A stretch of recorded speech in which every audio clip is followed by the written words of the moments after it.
Nationwide's coverage is powered by our diamond sponsor, Pizza Hut. Now, that's delivering from all locations, island-wide.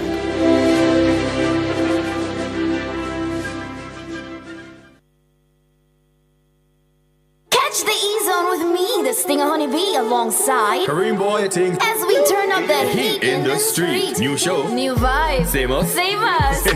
Monday to Friday, 3 to 5 p.m. Right here on Starting a renovation project? Start right. Start here at H&L Rapid True Value for all your essentials at our 10 stores island-wide. The time by H&L Rapid True Value is Nationwide time, 5 o'clock.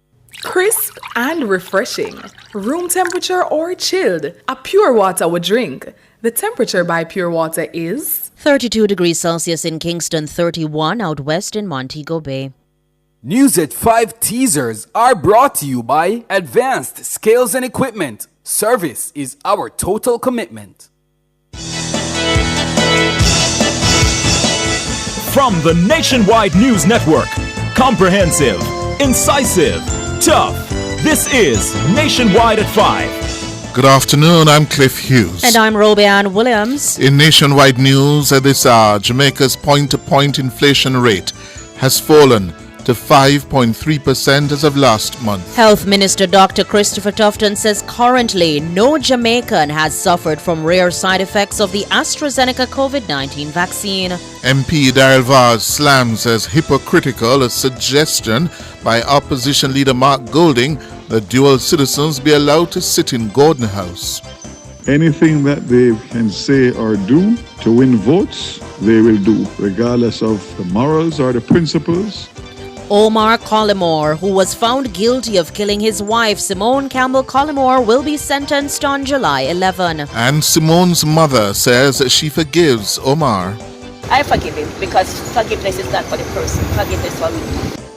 In news from the rest of the world, U.S. State Department removes Cuba from list of countries deemed uncooperative on counterterrorism. The U.S. will provide an additional $2 billion in aid to Ukraine. In headline sports, Steths and Taki to contest ISA Super 8 T20 Schools Cricket Final. And later on our broadcast, in our cover story at 5:35, Omar Collymore not guilty of the January 2018 murders of his wife Simone and her taxi driver Winston Walters. Robin Williams covered the trial and will join us. Guilty also in the cover story, Prime Minister Andrew Holness says despite opposition leader Mark Golding's unwillingness to have his appointees to the Constitutional Reform Committee sign off on the draft report, the process will continue. We will get over it, and Jamaica will evolve into its rightful form, constitutionally, governance, in terms of our economic independence and socially. The journey continues. You'll hear more from Wednesday's post-cabinet media briefing. In public opinion at 6:26, we ask, in a referendum to decide whether to ditch the Privy Council for the CCJ, how would you vote? Give us your comments by logging onto our Facebook page, Nationwide News Network, and by tweeting us at Nationwide Radio and message us on WhatsApp at 876-2855693. You can also leave your comments on Instagram at Nationwide 90FM. In the nation's business at 6:40, opposition leader Mark Golding has recommended that the Senate be moved from having 21 members to 42. Government Senator Shireen Golding Campbell and former Independent Senator Professor Trevor Monroe will join us. All these and more as we take you home on air on your mobile, Nationwide 90FM, Nationwide Radio, jm.com, and on the Nationwide app available in Google Play and the App Store. This Wednesday afternoon, Wednesday, May 15, 2024.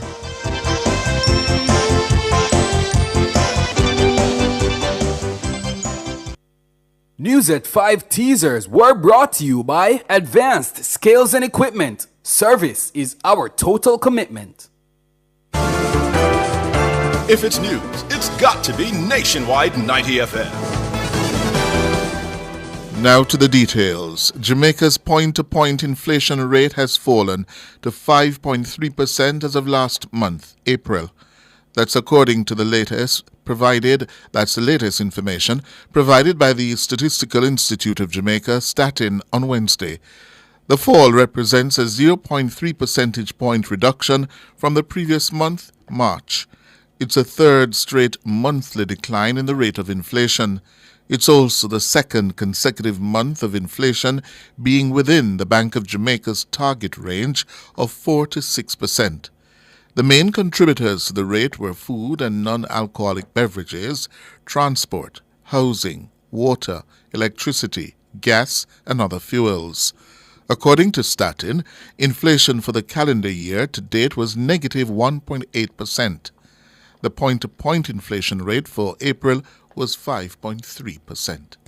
Health and Wellness Minister Dr. Christopher Tufton says there are no reports of any Jamaican suffering from rare side effects of the AstraZeneca COVID-19 vaccine. His comment comes after the vaccine was withdrawn by its manufacturer. Its makers have cited low demand for pulling the vaccine. However, several news agencies have carried reports linking the withdrawal of the vaccine to side effects that include blood clots. Mahiri Stewart has that report. Concern about the withdrawal of the vaccine was put to the Health and Wellness Minister and the country's Chief Medical Officer, Dr. Jacqueline Besacer Mackenzie, at Wednesday's post-cabinet media briefing. Dr. Tufton told members of the media that the vaccine was not withdrawn internationally because of the side effects. He says the interpretation of the withdrawal has been misinterpreted by many. When AstraZeneca sent out the notification, it was a notification to discontinue production.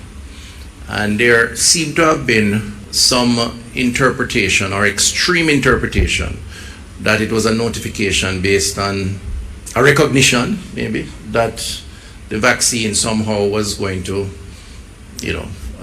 create an adverse reaction to people who have taken it. The dialogue around it in the country, and unfortunately, some have sort of exaggerated it. Sometimes we got interpretations around this that created an extreme view, and I think it's unfortunate because it's not our intention to make the public panic around these issues. Minister Tufton says the side effects were detected in the affected persons within 3 months of them taking it. He says the likelihood of any Jamaican suffering from those side effects is near impossible given the vaccine's withdrawal from Jamaica. The vaccine was known to come with side effects in a very small percentage of times. Those side effects will be most noted within 3 months of taking the vaccine. And I'm looking here on the report. There are no reports to date of any cases in Jamaica of Jamaicans suffering that side effect, that rare side effect involving the AstraZeneca. So we have clinically on record no report of. And those who would have taken would be highly unlikely, if not impossible, to have that side effect now, years after taking the vaccine, and we no longer are distributing the vaccine. So I think that's clear. And Dr. Besacer Mackenzie says the clotting side effects associated with the AstraZeneca vaccine have been discovered in a very small number of people who have taken the shot. This complication is extremely rare, occurring in about 2 per 100,000 persons, where there is an association of the formation of clots. And within that group of persons that can have this effect, then of course you will have a small percentage of persons that will have serious outcomes. Mahiri Stewart for Nationwide News. West Portland Member of Parliament Daryl Vaz is slamming as hypocritical a suggestion by opposition leader Mark Golding that dual citizens be allowed to sit in Gordon House. Golding made the proposal in a document released to the media earlier this week by the PNP. Mr. Vaz says Golding's stance smacks of opportunism. Siobhan Campbell reports. Mark Golding clarified at a media briefing on Tuesday that his insistence that dual citizens be allowed to sit in the Jamaican Parliament by way of an amendment to the Constitution is his personal position and not that of the PNP. But Daryl Vaz is not amused. The West Portland MP and senior cabinet minister says Golding's comments represent opportunistic posturing by the opposition. The opposition leaders' comments just show a continued pattern of opportunistic behavior. Anything that they can say or do to win votes, they will do, regardless of the morals or the principles or whether it is workable or not. It is amazing to me that the leader of the opposition could stand up at a press conference, a party press conference, and put forward a position that he says is his own and not that of the party. Once again, it is showing a clear pattern that anything for the almighty vote is what they are prepared to do. Mr. Vaz says Jamaicans should not forget that in 2007 and subsequent years, the PNP expressed a strong opposition to dual citizens being allowed to sit in Parliament as elected or appointed representatives.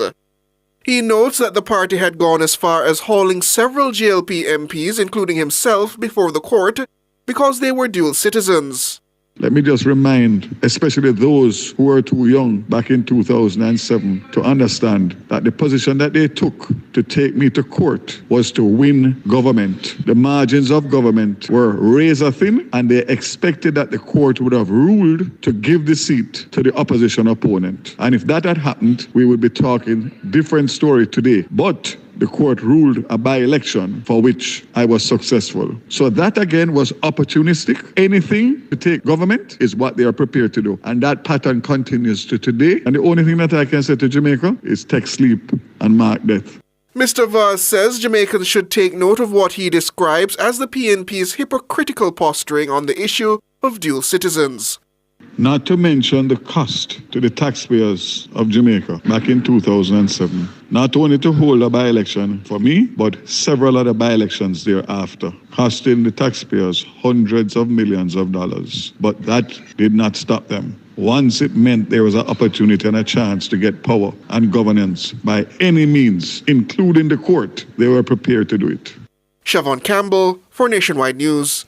Murder convict Omar Collymore and his 3 co-convicts will be sentenced on July 11. Collymore was found guilty of murder and conspiracy for the 2018 killing of his wife, businesswoman Simone Campbell Collymore, and her taxi driver Winston Walters. The 7-member jury handed down the verdict Wednesday afternoon in the Supreme Court in downtown Kingston. Dana Davey reports. Simone Campbell Collymore and her taxi driver Winston Walters were shot and killed on January 2, 2018 at the entrance to her apartment complex on Stanley Terrace in Red Hills, St. Andrew. Simone was shot 19 times, while Mr. Walters was shot 5 times. The trial began on February 12 this year. Omar faced 2 counts of murder and 1 count of conspiracy to murder, along with his co-accused Michael Adams, Dwayne Pink, and Shakila Edwards. 4 months later, the 7-member jury delivered their verdict. The jury, consisting of 3 women and 4 men, was sent out to deliberate at 11 a.m. They returned at 1:23 p.m., almost 2.5 hours later. There was silence as the court registrar called on the foreman of the jury to give the verdicts. Starting with Omar Collymore, the jury found him guilty of murder and conspiracy to murder. His co-accused Michael Adams and Dwayne Pink were also found guilty on all counts. But Shakila Edwards was found not guilty of murder. However, he was found guilty of conspiracy. This was due to evidence that pointed to Edwards withdrawing himself from committing the murders but knowing of the plot. Sitting in the prisoner's dock, the 4 convicts showed little to no emotion as the verdicts were handed down. But this was a stark contrast to the family of Simone and Mr. Walters, who were sitting together. Simone's family and friends, who wore her favorite color, royal blue, were seen smiling and hugging as the verdicts were read. Outside the courtroom, Simone's parents embraced each other for several minutes with closed eyes and broad smiles. They prayed, laughed, and hugged all who came in support of the families. The men were remanded in custody until July 11, when they will be sentenced. Dana Davey for Nationwide News. And Simone's father, Wayne Campbell, who is celebrating his birthday, praised the Jamaican justice system for the outcome of the trial. He says the verdicts were expected. Really like to say thanks to the DPP office for the hard work and all hours that they put in. Also the police, JCF, for the tremendous job that they did. In Jamaica, this is how things set up people don't trust the justice system. But I can stand here as a witness and say to people that to give the justice system a chance, it can work and it will work. Was this the verdict you expected?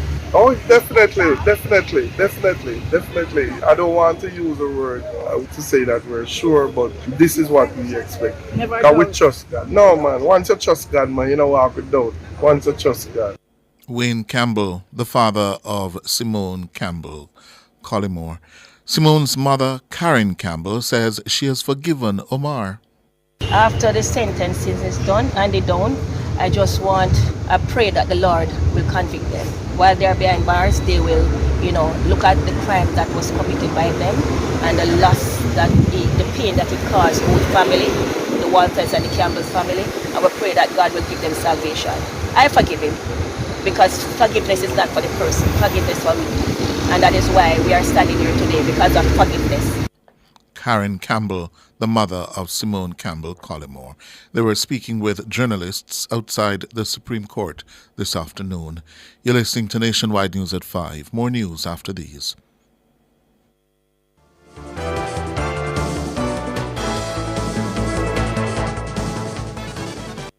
Value Drug Pharmacy offers curbside pickup and delivery of your branded and generic drugs. WhatsApp your prescription to 876-881-6695. The time by Value Drug Pharmacy is 15 minutes after 5. Rentokil Initial is the expert in pest control, air purification, and hygiene services. Call today 876-926-4236. The temperature by Rentokil is 32 degrees Celsius in Kingston, 31 out west in Montego Bay. Invest in Jamaica and make your money grow. Invest in Mayberry Jamaican Equities Bond, a safe and purposeful way to invest. How? We carefully invest your funds in top local companies, empowering you to profit from multiple businesses, not just one. With a minimum investment of just $20,000 and an interest rate of up to 10.5% per annum, it's more than just growth. It's profit with purpose. Discover more at www.profitwithpurposeja.com or contact your investment advisor for full details. Profit with purpose. Invest with Mayberry. Continuing the news, the widow of businessman Keith Clark, Dr. Claudette Clark, testified today how she and her daughter witnessed the killing of her husband by 3 soldiers on May 27, 2010. Mr. Clark was shot 21 times at his Kirkland Heights residence during a military operation in search of convicted drug lord Christopher Duddas Cook. The soldiers, Lance Corporal Greg Tinglin, Corporal Odell Buckley and Private Arnold Henry, are on trial for murder in the Supreme Court in Kingston.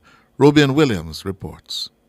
Dr. Claudette Clark was back on the stand on Wednesday as she continued her testimony in the trial of the 3 men accused of murdering her husband.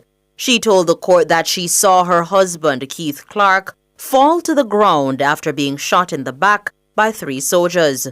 She said she held on to her younger daughter and screamed in shock. Dr. Clark testified that, quote, "I panicked and started screaming. We were scared. I thought they were going to turn the gun on us as well. So we started screaming out. I asked them, why you shoot my husband?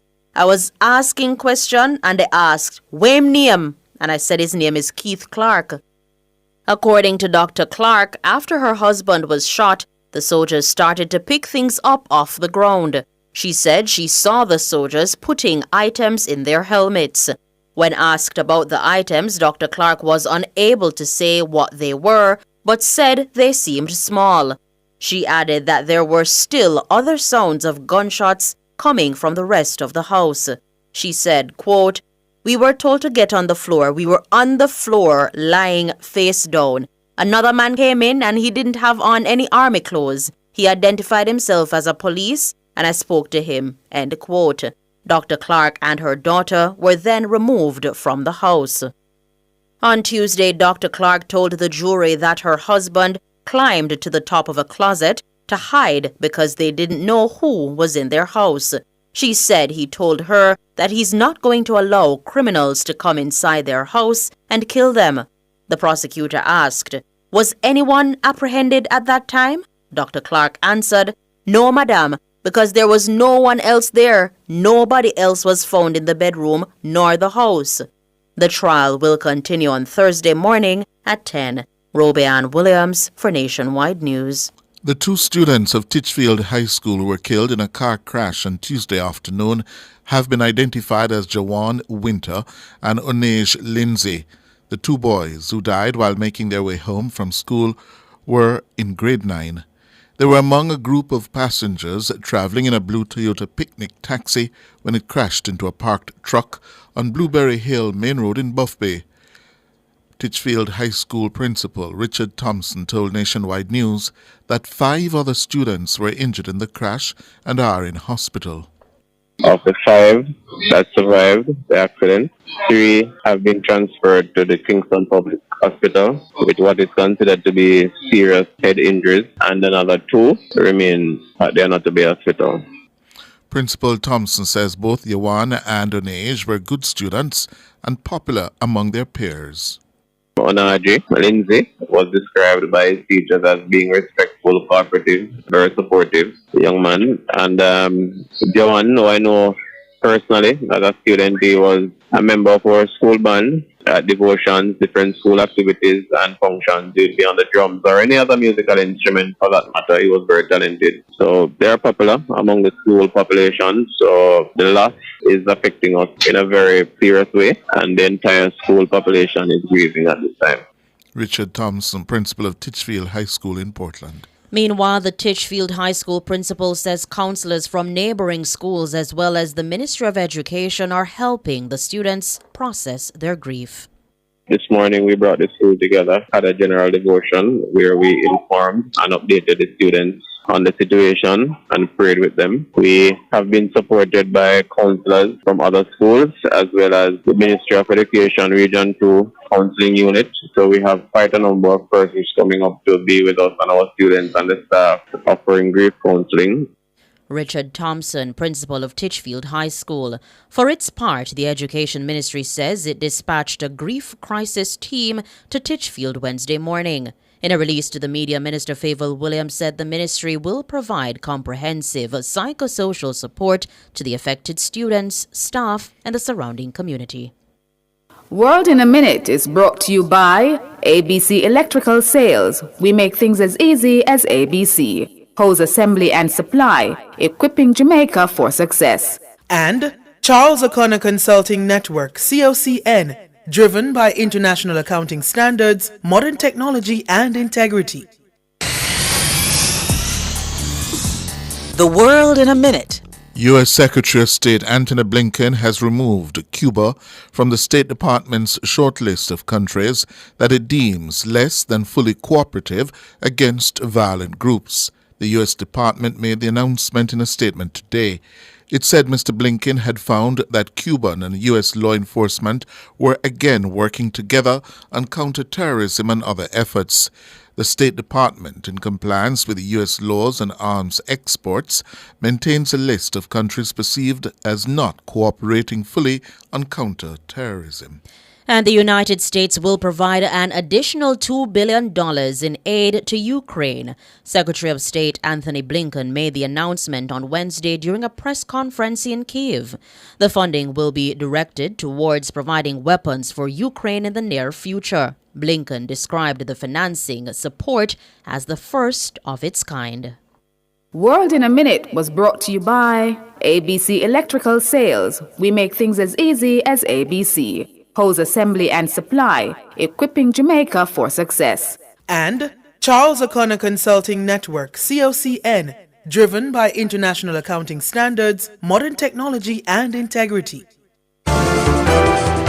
Recapping the top stories in Nationwide News at this hour, Jamaica's point-to-point inflation rate has fallen to 5.3% as of last month. Health Minister Dr. Christopher Tufton says currently no Jamaican has suffered from rare side effects of the AstraZeneca COVID-19 vaccine. Daryl Vars slams as hypocritical a suggestion by opposition leader Mark Golding that dual citizens be allowed to sit in Parliament. Omar Collymore was found guilty of killing his wife Simone Campbell Collymore and will be sentenced on July 11. I'm Cliff Hughes. And I'm Robianne Williams. You can find the news on our website at nationwideradiojm.com. and on the Nationwide app, available on Google Play and the App Store. News next, the headlines at 6.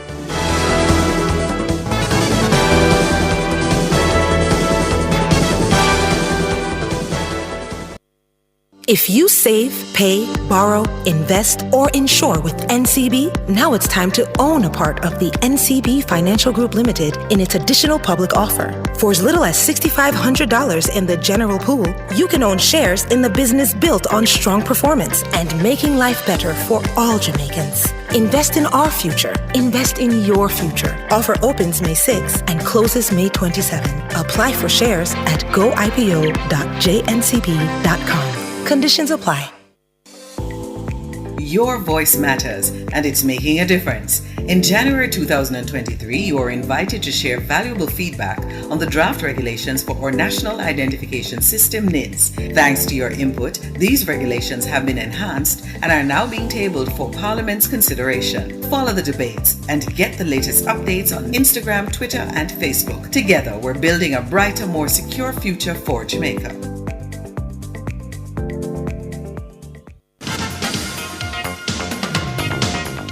Hello, good afternoon, and welcome to Sports here on Nationwide 90 FM. I'm Wayne Walker. St. Elizabeth Technical and Tacky High will contest the final of the ISA TVJ Super 8 T20 Schools competition following semi-final victories today at Sabina Park. Stets easily brushed aside rural area double champions Manchester High by 8 wickets in semi-final 2. Set 77 to win, the Santa Cruz-based team achieved the target of 15 overs and a ball, losing just 2 wickets as captain Tyreek Brown was left not out on 48. Earlier, Kevon Brown bagged the 4 for 17 to help bowl out the Manchester team for 76 in 16 overs and 3 balls. Tesfa Ward top scored with 27. In the first semi-final, Jordan Pinnock 24 and Javier 23 helped steer Tacky to 128 all-out. This against Clarendon College, who got 2 wickets each from Giovanni Palmer and Taekwon Roberts. Clarendon College were restricted to 71 for 8, with Dejani West making 22. The final will be played on Saturday at the Sir P. Oval in Mapen, Clarendon. Coach Hubert Busby says he's excited to be back in charge of the national senior women's football team. Busby was reappointed by the JFF as head coach of the team on Friday. I'm excited to be back and excited to take the helm once again. You know, this is an exciting group of players, an exciting time again in Jamaica football with regards to Jamaica football, with all the things on the horizon, and just looking to continue the foundation and success that this program has had in the last few years, and just really looking forward to starting this camp and getting back to ultimately the next World Cup. Busby's first assignment will be 2 international friendlies against Brazil on June 1 and June 4 in Brazil. A core of this particular group hasn't been together in 9 months. So, there's a lot of work that we're doing now behind the scenes to get up to speed in terms of watching Brazil and getting the players organized. But more importantly, I think, some of the objectives for us is to kind of reset the culture, reset the objectives in terms of what we're looking to do, and understand. I know it's the most used cliche in sports, but what we do, we really have to need to stick to a process of how we look to get back to the next World Cup in 2027. So this is just the first part, and utilizing each and every window and making sure that regardless of the results, we are hitting our targets and our objectives of what we want to accomplish heading into the World Cup qualifiers. New national senior women's football team coach Hubert Busby. Chelsea gave themselves a massive chance of playing in Europe next season after beating Brighton and Hove Albion by 2-1 in their English Premier League London derby today. Cole Palmer bagged his 22nd goal of the season before Christopher Nkunku applied a second to leave the Blues, needing just a point on Sunday's final day of the season to secure a Europa League spot. For Marco Correa, and what a fantastic header by Palmer! Chelsea have the lead. Cucurella with the assist. Chance here maybe. Oh, that's brilliantly done. What a fine goal. And Kunku the scorer. Saliba to João Pedro. Chance, got it. Finally. Danny Welbeck with his first Premier League goal at home this season. Former champions Manchester United also won. They beat Newcastle United 3-2 at Old Trafford thanks to goals from Amad Diallo, Kobe Menu and Rasmus Højlund. And Mainoo! Old Trafford exhales. Gordon! 1-1. And it's taken barely 3 second-half minutes. Gordon may not get there. Jallo did, and how? Amad Jallo with the sweetest of strikes. Rasmus Højlund. Now that's some introduction, and it makes this one of the brighter nights for Manchester United. And the whack is quite a whack. And Lewis Hall has scored 2 goals for Newcastle. Both have been at Old Trafford. One in the League Cup, and one now a potential Premier League lifeline. And it's now time for the Nationwide Olympic Fact, sponsored by Fontana Pharmacy. This is Nationwide's Olympic Facts, brought to you by Fontana Pharmacy. It's all good inside. Did you know that Shelly-Ann Fraser-Pryce is the first Caribbean woman to win 100 meters gold at the Olympics? Yes, that's a fact. At 21 years old, Shelly-Ann Fraser-Pryce rose from relative obscurity to win gold at the 2008 Beijing Olympics. That was Nationwide's Olympic Facts, brought to you by Fontana Pharmacy. It's all good inside. And that's sports. We're going to be back with more at 6:05.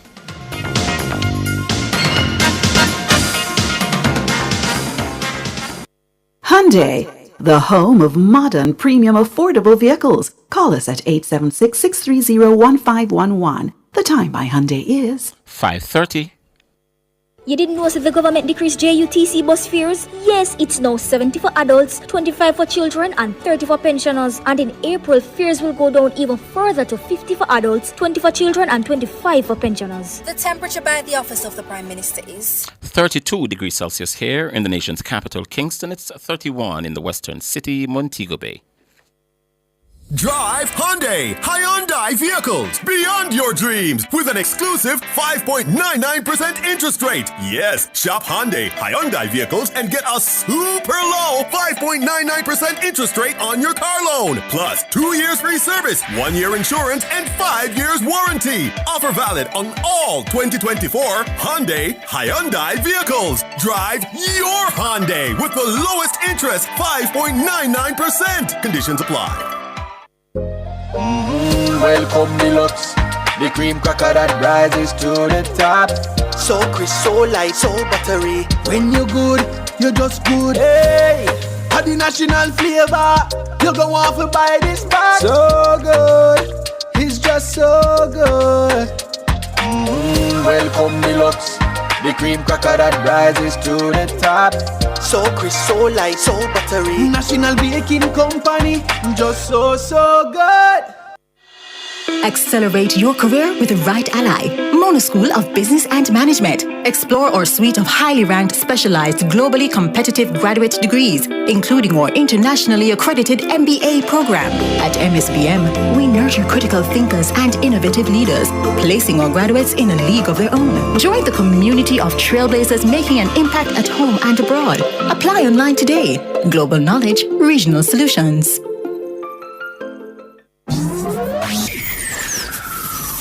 Taboo topics, bulletins after dark, riveting discussions, celebrity news and interviews, topics that are shunned by society, and everything else in between. Boyatings After Dark with Kareem Boyatings, each and every Wednesday, 8 to 11 p.m. Boyatings After Dark. No topic is too taboo or hard to discuss.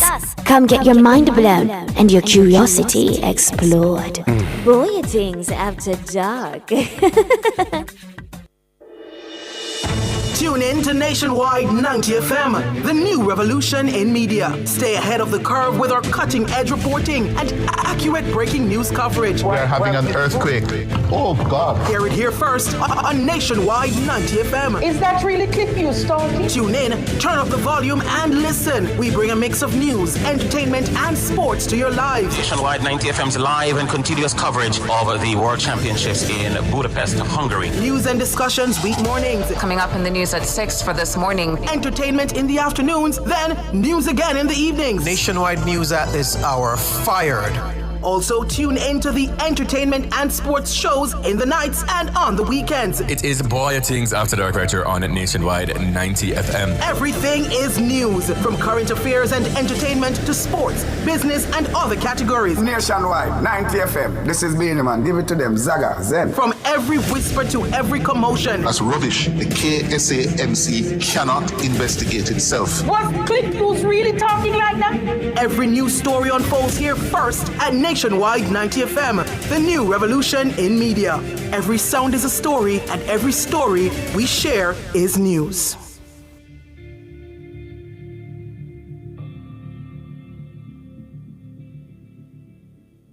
Cover Story is brought to you by Hyundai. Modern, premium, affordable vehicles.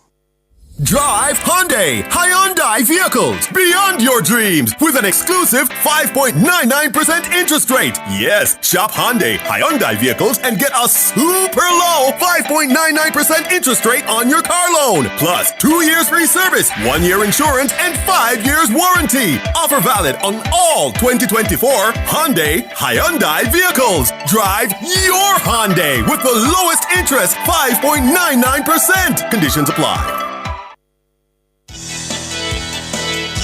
Good afternoon. Thank you so much for joining us here Nationwide at 5. I'm Cliff Hughes. And I'm Siobhan Campbell. Good afternoon, Siobhan. Good afternoon, Sir Hughes. Good. Well, in our cover story this afternoon, Omar Collymore has been found guilty. Yes, guilty of the 2018 murders of his wife, businesswoman Simone Campbell Collymore, and her taxi driver, Winston Walters. Collymore has also been found guilty of conspiracy to commit murder. The verdict was handed down in the Home Circuit Court in downtown Kingston today. The 7-member jury was sent out to deliberate at 11 a.m. and they returned at 1:23 p.m. almost 2.5 hours later. Collymore's co-accused Michael Adams and Dwayne Pink were also found guilty of the murders. However, Shaquilla Edwards was found not guilty of 2 counts of murder, but guilty of conspiracy to murder. The trial started on February 12 this year. Mrs. Campbell Collymore and a taxi driver, Winston Walters, were shot and killed on January 2, 2018 at the entrance to her apartment complex on Stanley Terrace in Red Hills, St. Andrew. Meanwhile, Simone's mother, Karen Campbell, says she has forgiven Omar. All I can say, God is good. All the time. And He never fails us. And because of God was in the midst of everything, that's why we can rejoice today on His birthday. Because we pray for that and we receive it. And, I just want to say thanks, as my husband said it all already. I just want to endorse it more. Thanks to every one of the members of the security force who was involved by ensuring that justice is served. We want to say thank you all. Yeah. Also to the DPP office, we thank you for the time spent, the dedication and the work that was done to see that justice was served. Especially Mrs. Andrea Martin. Mother, and immediately after your daughter passed, when you called Collymore, you said you were accusing him, saying that you know that he was the one. I don't know how I say that. To be honest with you, I called him and I said, Omar, what happened to Simone? No answer. Omar, what happened to Simone? No answer. I said, Omar, what happened to Simone? You mean you take someone out of my house and go kill her? I don't even know why I said that. It's a policeman come on the phone and say, Mommy, where are you? I'm saying, I'm home. Are you sitting, standing, or, whatever? I said, Officer, it doesn't matter what I'm doing. Just tell me the truth. What happened to my daughter? And he said she was shot. So it's not like you were suspicious of... No, I don't know why I said that. Because Omar was a person who was so loving. Omar was my son. I have him as a son. We live as a big, happy family. You understand? And to see that, let me tell you, there's some things that came out in the court. And even at the very moment when they asked Omar to give a statement, and Omar refused, he said he will not give a statement until his attorney presented. And I was like, come on. That alone sent up a signal to me. My antenna raised right away. And I said, something is really wrong. Something is wrong somewhere. And even though he's saying that, I still never have him that he's a person, he's a culprit, organized all of this. When did it register to you that, You mean after the murder? After the murder? Yes. when they started to call when them start skip and jump and they're all over the place. when they took him off the plane on the day of her funeral service. Because after her death, we are still communicating. But my husband and him were communicating. Him tell the court say him don't know when a funeral, and I personally tell him the time of the funeral, the location of the funeral. So you invited him to blatant lie. I gave him all the information. Even the night before the funeral, we have the what name set up. No, the night. No man, set up. Yes. I call him and tell him that what we're doing and all of that. Did he promise to show? Yes, he did. I am the one was on the phone with my husband also, and I said, Omar, remember the date of the funeral service will be this, that. If you want to put in it, if there's anything that you want to contribute, let us know. And he said, okay, mom, because he called my mom and called him Pops. He said, okay, mom. My husband even turned to him and said, Omar, he said he want to move from the location because it's bringing back memories. And he said to him, Omar, if you're going to leave the location, remember the appliances that mom bought from overseas for her, she don't finish pay for them yet. Let us have it as we can sell it back that mom can pay Best Buy. And he said, okay. And that very morning when him leaving, when they catch him on the phone, on the plane, right? That same morning, 4 men I get to understand and 3 women went and take away everything. Down to our very clothes. Nobody have nothing to show. Our jewelry, our kids, them clothes, toys and everything. His kids said nothing. Right now, his son is suffering from alopecia right now. His head peeling up because of trauma. My son, who was in the military, right now he's actually getting therapy, seeing psychologists because what?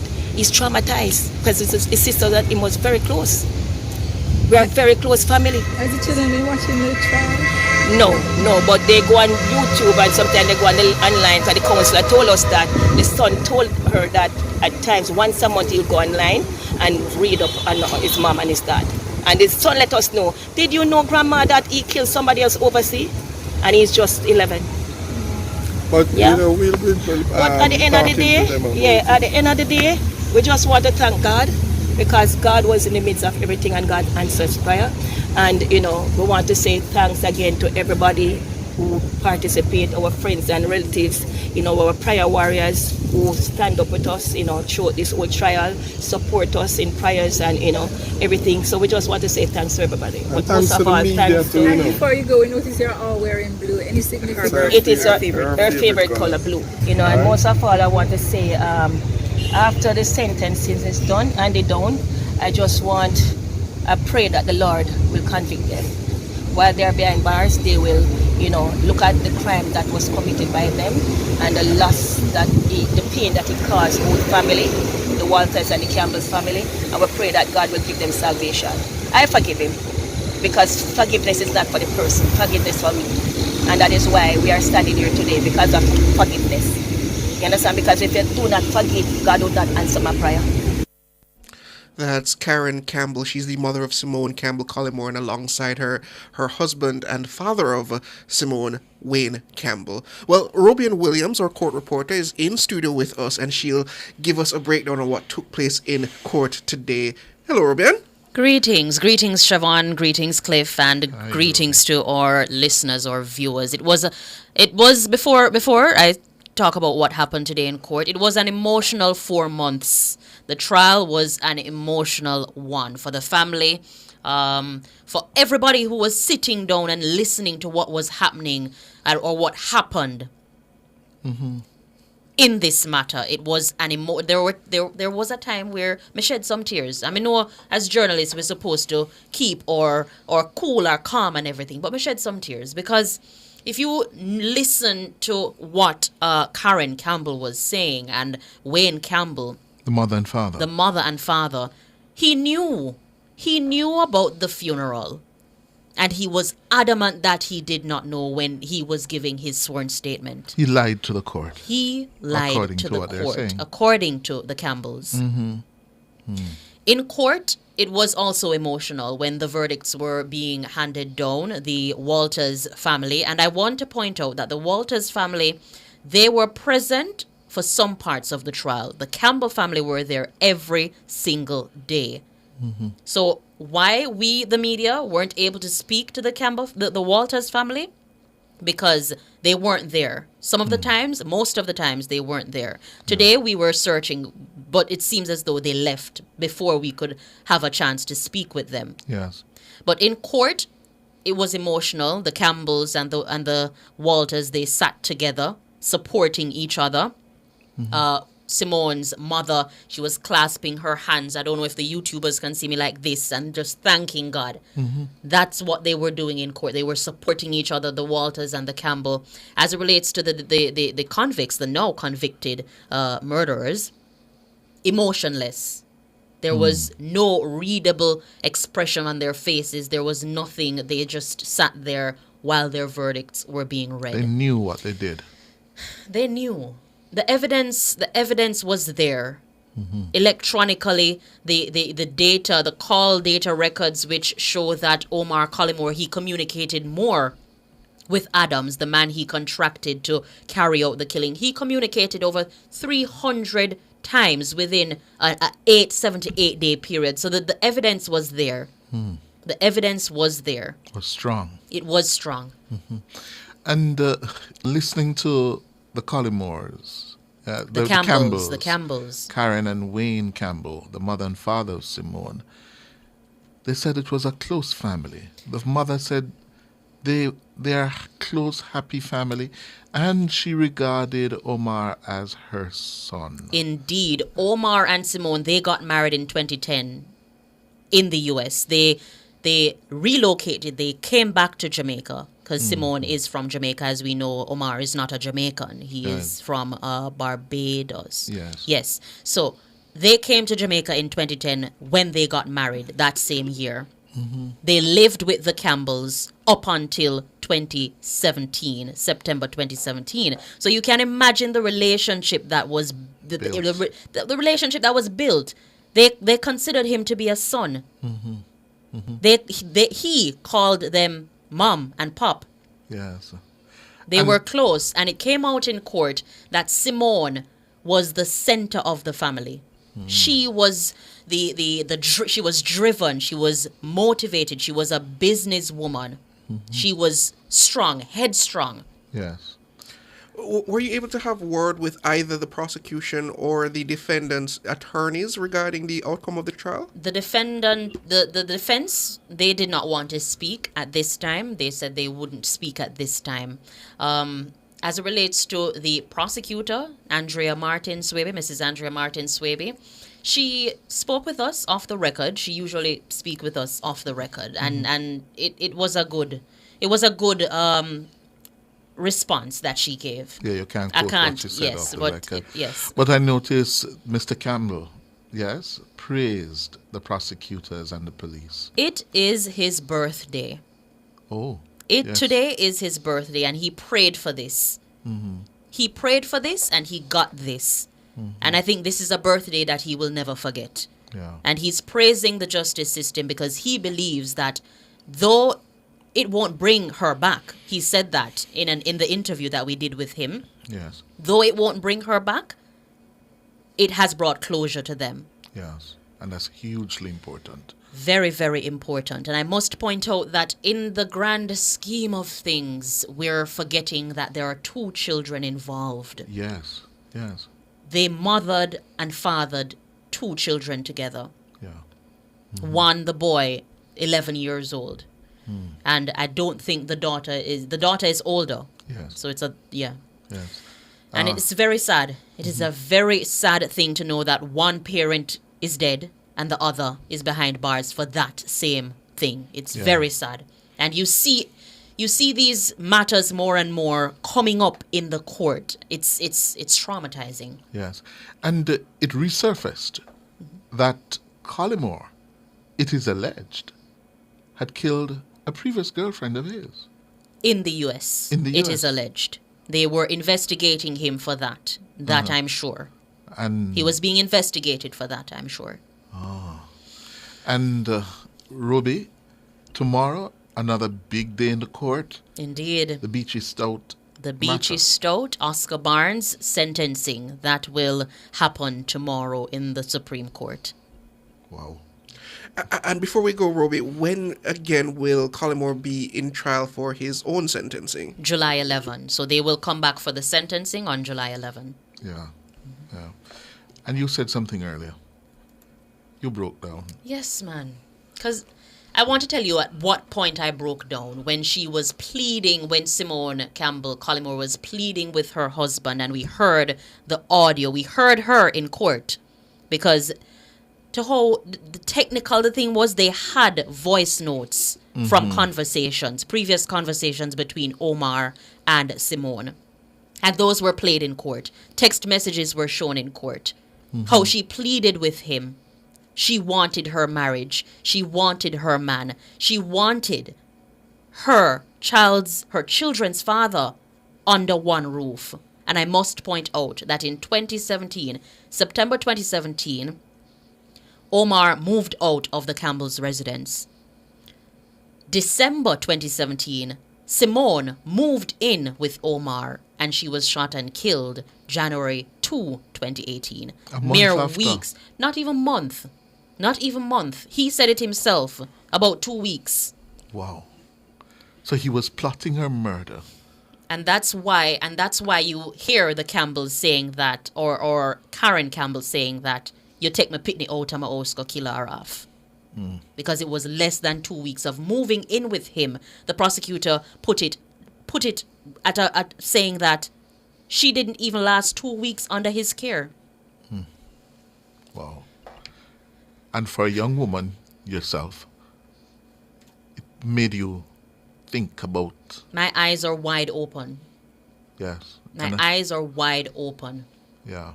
Listening, hearing all this in court. It gets personal. Yeah. It does. I understand. Thank you, Ruby. Thank you. After the break, today's post-cabinet press briefing and the Prime Minister's response to the opposition leader on the crisis facing the constitutional reform process.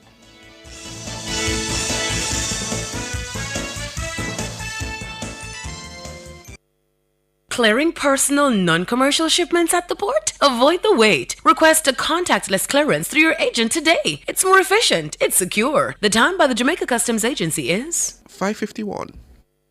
Touching lives every day, so many different ways, a part of all you do.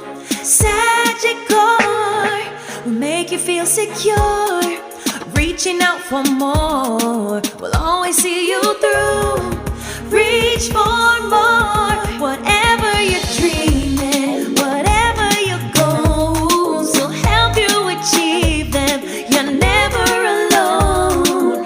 Taking care of today's needs, take care of tomorrow's dreams. Every day helping you succeed, that's what Sagicor means.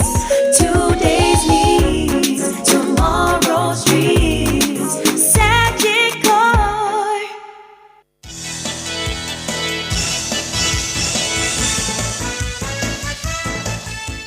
Welcome back. We're continuing our discussion now, moving over to the post-cabinet briefing where we had a response from both the Prime Minister and our Legal Affairs Minister Marlene Malahoo Forte regarding the breakdown in the constitutional reform agenda. Prime Minister Holness says the journey to constitutional reform will continue, however. This is despite Opposition Leader Mark Golding's unwillingness to have his appointees to the Constitutional Reform Committee sign off on the draft report. He says the government will still pursue consensus with the opposition. The Prime Minister was making a statement at post-cabinet this morning. My initial assessment of the response of the opposition is that I am disappointed, but I am not surprised. I am not surprised that they would have tried to find every way out of seeing this process through to its rightful conclusion. I would like to say to the Jamaican people that the efforts that the government has made is not in vain, that we will continue to pursue consensus, because the truth is that you cannot disturb the constitutional and governance architecture of the country without consensus. That is the reality. And consensus takes time. and it takes effort. So I speak to you today as Prime Minister of the country, not as leader of a political who is genuinely interested in the advance of our country. And so I want to assure Jamaicans that the process continues. We are in a certain season described by others as silly. I tend to sometimes agree. But we will get over it, and Jamaica will evolve into its rightful form, constitutionally, governance, in terms of our economic independence, and socially. The journey continues. According to the Prime Minister, based on deliberations with Mark Golding during the Vale Royal talks, he believed they were proceeding in good faith. We ended up having a meeting under the auspices of the Vale Royal talks. I thought those were good meetings, and we came to an understanding that the process would be a phased process, that we would move on the matters on which we agreed, which would be the Jamaica becoming a republic, and the other matters that were a little bit more complex, on which consensus ought to be fully realized, that those would come in the second phase of the process. As a result of that meeting, that is the Vale Royal talks, the leader of the opposition agreed to name members to the CRC. And as a result of that, we moved forward with the review. So we had I would say, reasonable expectation that we are proceeding in good faith. The second issue raised from the appointment of the CRC was the breadth and depth of consultations. And you would recall that there were some issues about the membership, and we reviewed that, and we extended the process of consultation to include island-wide consultation and specific interest group consultation. So my own view on it is that the CRC, the Constitutional Reform Committee, Review Committee, they have done quite an extensive job in conducting the review and taking into account the opinions and views that are widespread in the country. At this juncture, I would like to thank the members of the CRC for the work that they have put in. I happen to know that many of them would have sacrificed their own private endeavors and affairs in order to pursue this matter because it is of such grave national importance. And therefore, I would like to thank them all for their time and effort that they have spent. That's Prime Minister Andrew Holness. He was addressing a post-cabinet media briefing this morning. In the meantime, Minister of Legal and Constitutional Affairs, Marlene Malahoo Fort, says it's important to not just talk these issues, but to ensure that action is also taken. I have been reflecting a lot on the conversations in the public space, and I feel compelled to say that as we embark on this work to rebuild the foundations of the nation, we have to come to terms with our love affairs with talk and little action. My goodness, we can come up with a brilliant idea just like that, and then we let that idea linger and linger and linger, and we don't implement. And somehow part of our culture seems content with our talking without implementation. And as I listened to the various discourses in the media, I thought to myself, it's almost like a self-fulfilling prophecy. Just as we are to get to implementation, we want to halt the process because we have not spoken enough on it. Ladies and gentlemen, it doesn't matter how good our ideas are. If we can't implement them to benefit from the results, it will be of no use to us. So the Prime Minister has indicated that he clearly understands that the process requires consensus, the process requires the nation coming together, and that the point that we are in the life of the Parliament makes it more challenging. But you know, Jamaicans say the hotter the battle, the sweeter the victory. Just imagine how we will celebrate after we have emerged from all of this chaos, knowing that there is general agreement that if anything that time has come for is to say goodbye to the monarch as our head of state and thereafter deal with the other matters that flow. The government is very clear that a determination has to be made on the final court, but we are saying we are moving in phases. I understand the concerns of the opposition because the truth is that there has been so much talk about constitutional reform and very little action taken to implement what we have agreed on. So I can understand the fear. But Prime Minister Holness has taken the bold step to ensure that the work is approached in a focused way without distraction that happens on a day-to-day basis with the many other matters that a government must contend with. And if you are to be honest with yourself, I mean, constitutional reform doesn't really ignite the passion of many until the matter becomes contentious. It is a technical area. It requires technical expertise, and so it also requires the focused attention that has been given to it. The Prime Minister will respond to the letter sent by the Leader of the Opposition, essentially raising 3 issues. Marlene Malahoo Fort, the Minister of Legal and Constitutional Affairs, speaking at this morning's post-cabinet media briefing. That's our cover story for this evening.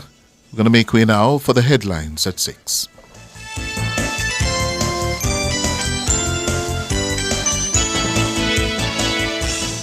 Cover Story was brought to you by Hyundai. Modern, premium, affordable vehicles.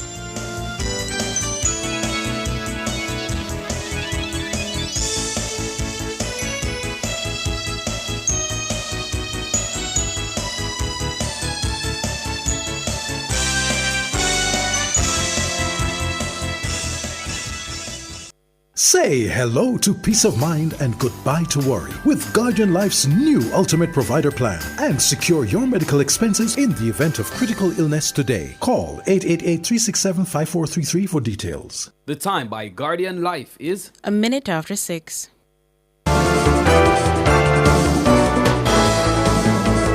Nationwide headlines at 6.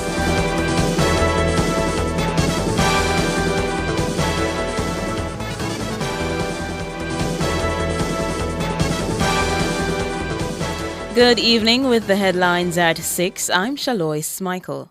Health and Wellness Minister Dr. Christopher Tufton says there are no reports of any Jamaicans suffering from rare side effects of the AstraZeneca COVID-19 vaccine. His comment comes after the vaccine was withdrawn by its manufacturer.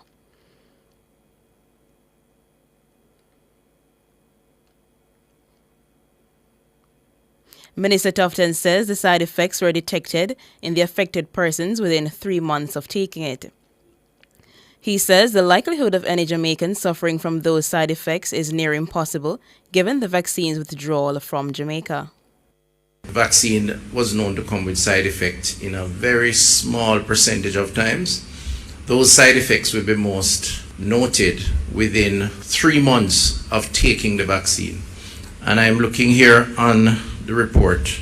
There are no reports to date of any cases in Jamaica of Jamaicans suffering that side effect, that rare side effect involving the AstraZeneca. So we have clinically on record no report of. And those who would have taken would be highly unlikely, if not impossible, to have that side effect now, years after taking the vaccine, and we no longer are distributing the vaccine. So I think that's clear. Dr. Christopher Tufton, Minister of Health and Wellness. Murder convict Omar Collymore and his 3 co-convicts will be sentenced on July 11. Collymore was found guilty of murder and conspiracy for the 2018 killing of his wife, Simone Campbell Collymore, and her taxi driver, Winston Walters. The 7-member jury handed down the verdict Wednesday afternoon in the Supreme Court in downtown Kingston. Dana Davey reports. Simone Campbell Collymore and her taxi driver Winston Walters were shot and killed on January 2, 2018 at the entrance to her apartment complex on Stanley Terrace in Red Hills, St. Andrew. Simone was shot 19 times, while Mr. Walters was shot 5 times. The trial began on February 12 this year. Omar faced 2 counts of murder and 1 count of conspiracy to murder, along with his co-accused Michael Adams, Dwayne Pink, and Shaquila Edwards. 4 months later, the 7-member jury delivered their verdict. The jury, consisting of 3 women and 4 men, was sent out to deliberate at 11 a.m. They returned at 1:23 p.m., almost 2.5 hours later. There was silence as the court registrar called on the foreman of the jury to give the verdicts. Starting with Omar Collymore, the jury found him guilty of murder and conspiracy to murder. His co-accused Michael Adams and Dwayne Pink were also found guilty on all counts. But Shaquila Edwards was found not guilty of murder. However, he was found guilty of conspiracy. This was due to evidence that pointed to Edwards withdrawing himself from committing the murders but knowing of the plot. Sitting in the prisoner's dock, the 4 convicts showed little to no emotion as the verdicts were handed down. But this was a stark contrast to the family of Simone and Mr. Walters, who were sitting together. Simone's family and friends, who wore her favorite color, royal blue, were seen smiling and hugging as the verdicts were read. Outside the courtroom, Simone's parents embraced each other for several minutes with closed eyes and broad smiles. They prayed, laughed, and hugged all who came in support of the families. The men were remanded in custody until July 11, when they will be sentenced. Dana Davey for Nationwide News. Meanwhile, Simone's father, Wayne Campbell, who is celebrating his birthday, praised the justice system for the outcome of the trial. He says the verdicts were expected. Really like to say thanks to the DPP's office for the hard work and all hours that they put in. Also the police, JCF, for the tremendous job that they did. In Jamaica, this is how things set up. People don't trust the justice system. But I can stand here as a witness and say to people that to give the justice system a chance, it can work and it will work. Was this the verdict you expected? Oh, definitely.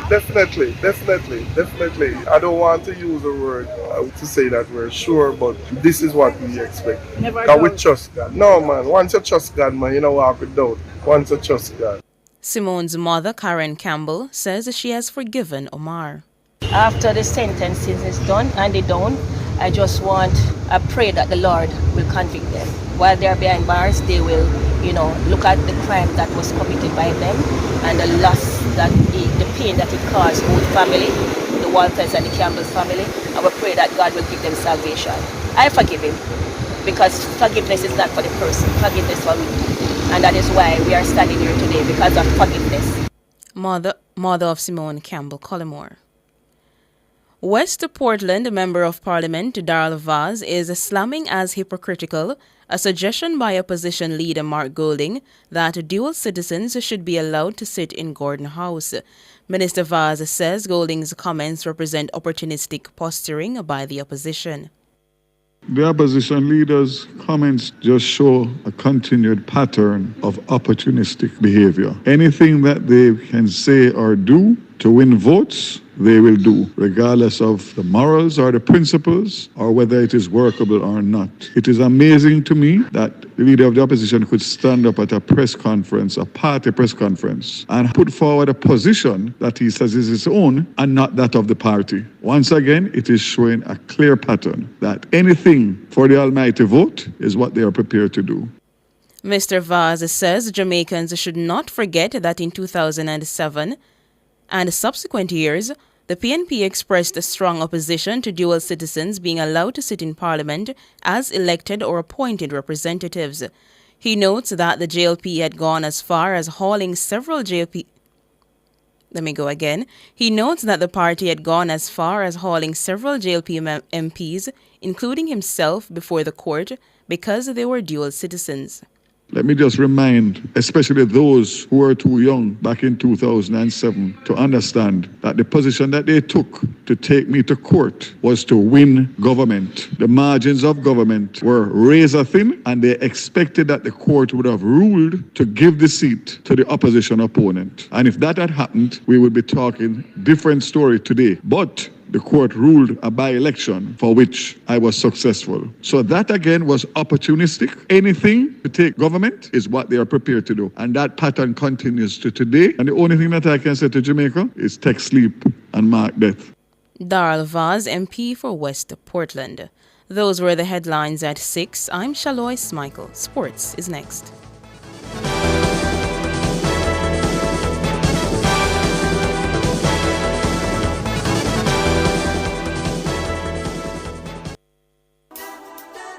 Get mom the style she will love at Ashley Furniture Home Store. Save up to $126,998 on select lounge, dining, and bedroom sets. Elevate her home now with styles as low as $26,999. It can be yours with our flexible financing plans. Celebrate mom with the style she needs and will love. Only at the Ashley Furniture Home Store. This is home. Offers end May 23, 2024. Conditions apply.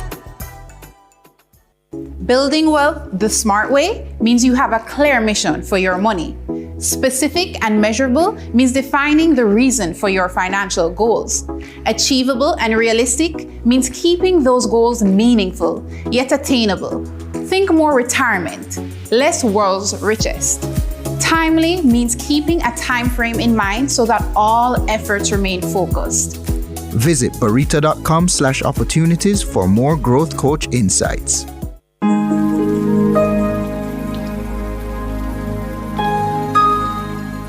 Hi there. Here's some good news for these trying times. Quote, "By God's word, I can see where I'm going. They throw a beam of light on my dark path." Unquote. Psalm 119, verse 105. Listen for God's Word weekdays at 5:45 a.m. and 12:55 p.m. through Oasis. Stop by for a refreshing drink and share a God perspective for the day. Oasis, weekdays 5:45 a.m. and 12:55 p.m. right here on Nationwide, a revolution in media. The rebroadcast of the Oasis can be heard weekdays at 5:45 a.m. The Oasis is brought to you by Solar Tech Jamaica. We use the gift of the sun to power our world. Hello, good evening, and welcome to Sports here on Nationwide 90 FM. I'm Wayne Walker. St. Elizabeth Technical and Tacky High will contest the final of the ISA TVJ Super 8 T20 Schools competition following semi-final victories today at Sabina Park. Stets easily brushed aside rural area double champions Manchester High by 8 wickets in semi-final 2. Set 77 to win, the Santa Cruz-based team achieved the target of 15 overs and 1 ball. Thanks, of course, they lost just 2 wickets in the process. Their captain Tariq Bryan was left not out on 48. Earlier, Kevon Brown bagged the 4 for 17 to help bowl out the Manchester team for 76 in 16 overs and 3 balls. Tesfa Ward top scored with 27. In the first semi-final, Jordan Pinnock made 24 to help steer Tacky to 128 all-out against Clarendon College, who got 2 wickets each from Giovanni Palmer and Taekwon Roberts. Clarendon College were restricted to 71 for 8, with Tijan West making 22. The final will be played on Saturday at the Serpy Oval in Mapen, Clarendon. International Cricket Council ICC officials have no fears over the pitches being used at a temporary stadium in New York for the Men's T20 World Cup. The finishing touches have been applied to the 34,000-seater stadium in Heinzover Park in Nassau County, east of Manhattan, with the tournament just over a fortnight away. Alec Swaby tells us more. 4 drop-in pitches are now in place at the venue, which is set to host 8 World Cup matches, including a highly anticipated meeting between India and Pakistan. 6 other drop-in pitches have already been installed in nearby practice facilities. The 2 other grounds in the United States being used to stage matches in Texas and Florida already have natural turf wickets in place. Adelaide Oval pitch curator Damon Huff was tasked by the ICC with growing the pitches in Australia and transporting them to New York via Florida. The Australian acknowledged the proof will be in the pudding, but currently has no concerns over the pitches as the tournament edges closer. Huff said, 2.5 weeks out from the first game, we're very happy and have nothing to worry about. He said there's no fears. Some of the best pitches in the world are drop-in pitches. we can build them anywhere. Our aim is to produce a pitch that is has consistent bounce and that the players can play their shots. So we want good pace bounce, players to play their shots. You want entertaining cricket. There are challenges there. You have to remember that the trays were built in December, so they're only going to be 5 months old. But what we do know is the consolidation process during that period has been exceptional. We took our time. We made sure during that process we consolidated at every layer. So every 2 inches we were consolidating that. So almost preparing a pitch as we're going, because we needed to fast track the maturity of the pitch. So we're really comfortable where they sit. Chris Tetley, head of events at the ICC, said the playing field at the stadium was not a token size but a fully fledged international standard cricket ground with dimensions of 75 yards east and west and 67 yards north and south. Alric Swaby reporting for Nationwide Sports. Thank you very much, Alric. Coach Hubert Busby says he's excited to be back in the national football program. Busby was reappointed by the JFF as head coach of the senior women's national team last Friday. I'm excited to be back and excited to take the helm once again. You know, this is an exciting group of players, an exciting time again in Jamaica football with regards to Jamaica football, with all the things on the horizon, and just looking to continue the foundation and success that this program has had in the last few years, and just really looking forward to starting this camp and getting back to ultimately the next World Cup. Busby's first assignment will be 2 international friendlies against Brazil on June 1 and 4 in Brazil. A core of this particular group hasn't been together in 9 months, so there's a lot of work that we're doing now behind the scenes to get up to speed in terms of watching Brazil and getting the players organized. But more importantly, I think some of the objectives for us is to kind of reset the culture, reset the objectives in terms of what we're looking to do, and understand. I know it's the most used cliche in sports, but what we do, we really have to need to stick to a process of how we look to get back to the next World Cup in 2027. So this is just the first part, and utilizing each and every window and making sure that regardless of the results, we are hitting our targets and our objectives of what we want to accomplish heading into the World Cup qualifiers. Jamaica knocked Brazil out of the group stage at the last World Cup in Australia, and Busby says they'll be coming to avenge that sort of situation. Well, I think they're going to be a combination of a lot of experience. I expect sort of Marta to be there leading this group again with a lot of young, vibrant players coming through. They're dynamic. Obviously, they are Brazilians, so we have to be aware of that. And there is going to be a bit of a send-off match for them. Could arguably be Marta's last game in Brazil in front of her own crowd before she retires. And there's a little bit of a revenge factor from what happened at the World Cup. So we've got to manage all of that with 3 training sessions and get this team prepared for these matches. Hubert Busby. Chelsea gave themselves a massive chance of playing in Europe next season after beating Brighton and Hove Albion by 2-1 in their English Premier League London derby today. Cole Palmer bagged his 22nd goal of the season before Christopher Nkunku applied a second to leave the Blues, needing just a point in Sunday's final day of the season to secure a Europa League spot. For Marc Cucurella, and what a fantastic header by Palmer! Chelsea have the lead. Cucurella with the assist. Chance here maybe. Oh, that's brilliantly done. What a fine goal. And Nkunku the scorer. Saliba to João Pedro. Chance, goal. Finally. Danny Welbeck with his first Premier League goal at home this season. And former champions Manchester United also won. They beat Newcastle United 3-2 at Old Trafford thanks to goals from Amad Diallo, Kobe Mainoo and Rasmus Højlund. And Mainoo! Old Trafford exhales. Gordon, 1-1. And it's taken barely 3 second-half minutes. Gordon may not get there. Jallow did, and how? Amad Jallow with the sweetest of strikes. Rasmus Højlund. Now that's some introduction, and it makes this one of the brighter nights for Manchester United. And the whack is quite a whack. And Lewis Hall has scored 2 goals for Newcastle. Both have been at Old Trafford. One in the League Cup, and one now a potential Premier League lifeline. Finally, in sports, FIFA has confirmed that the inaugural Women's Club World Cup will take place in January and February of 2026. The 16-team tournament will be held every 4 years and fall during the domestic season for European leagues between the Women's Champions League group stages and the knockout. FIFA announced its intention to create a global women's club competition in December 2022, and the FIFA Congress confirmed the plans today in Bangkok. Barcelona are the current European champions, NY Gotham FC, the reigning NWSL champions, and Brazilian side Corinthians are the holders of the Copa Libertadores Femenina.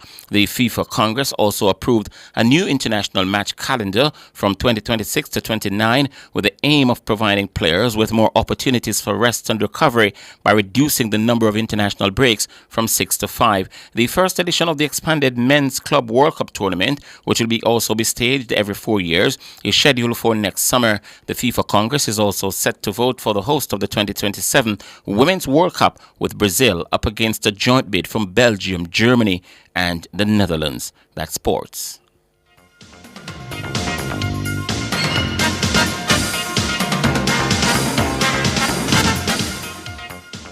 For all your scales and food processing equipment, call Advanced Scales and Equipment Limited at 876-968-9612 to 5. The time by Advanced Scales and Equipment Limited is 6:20.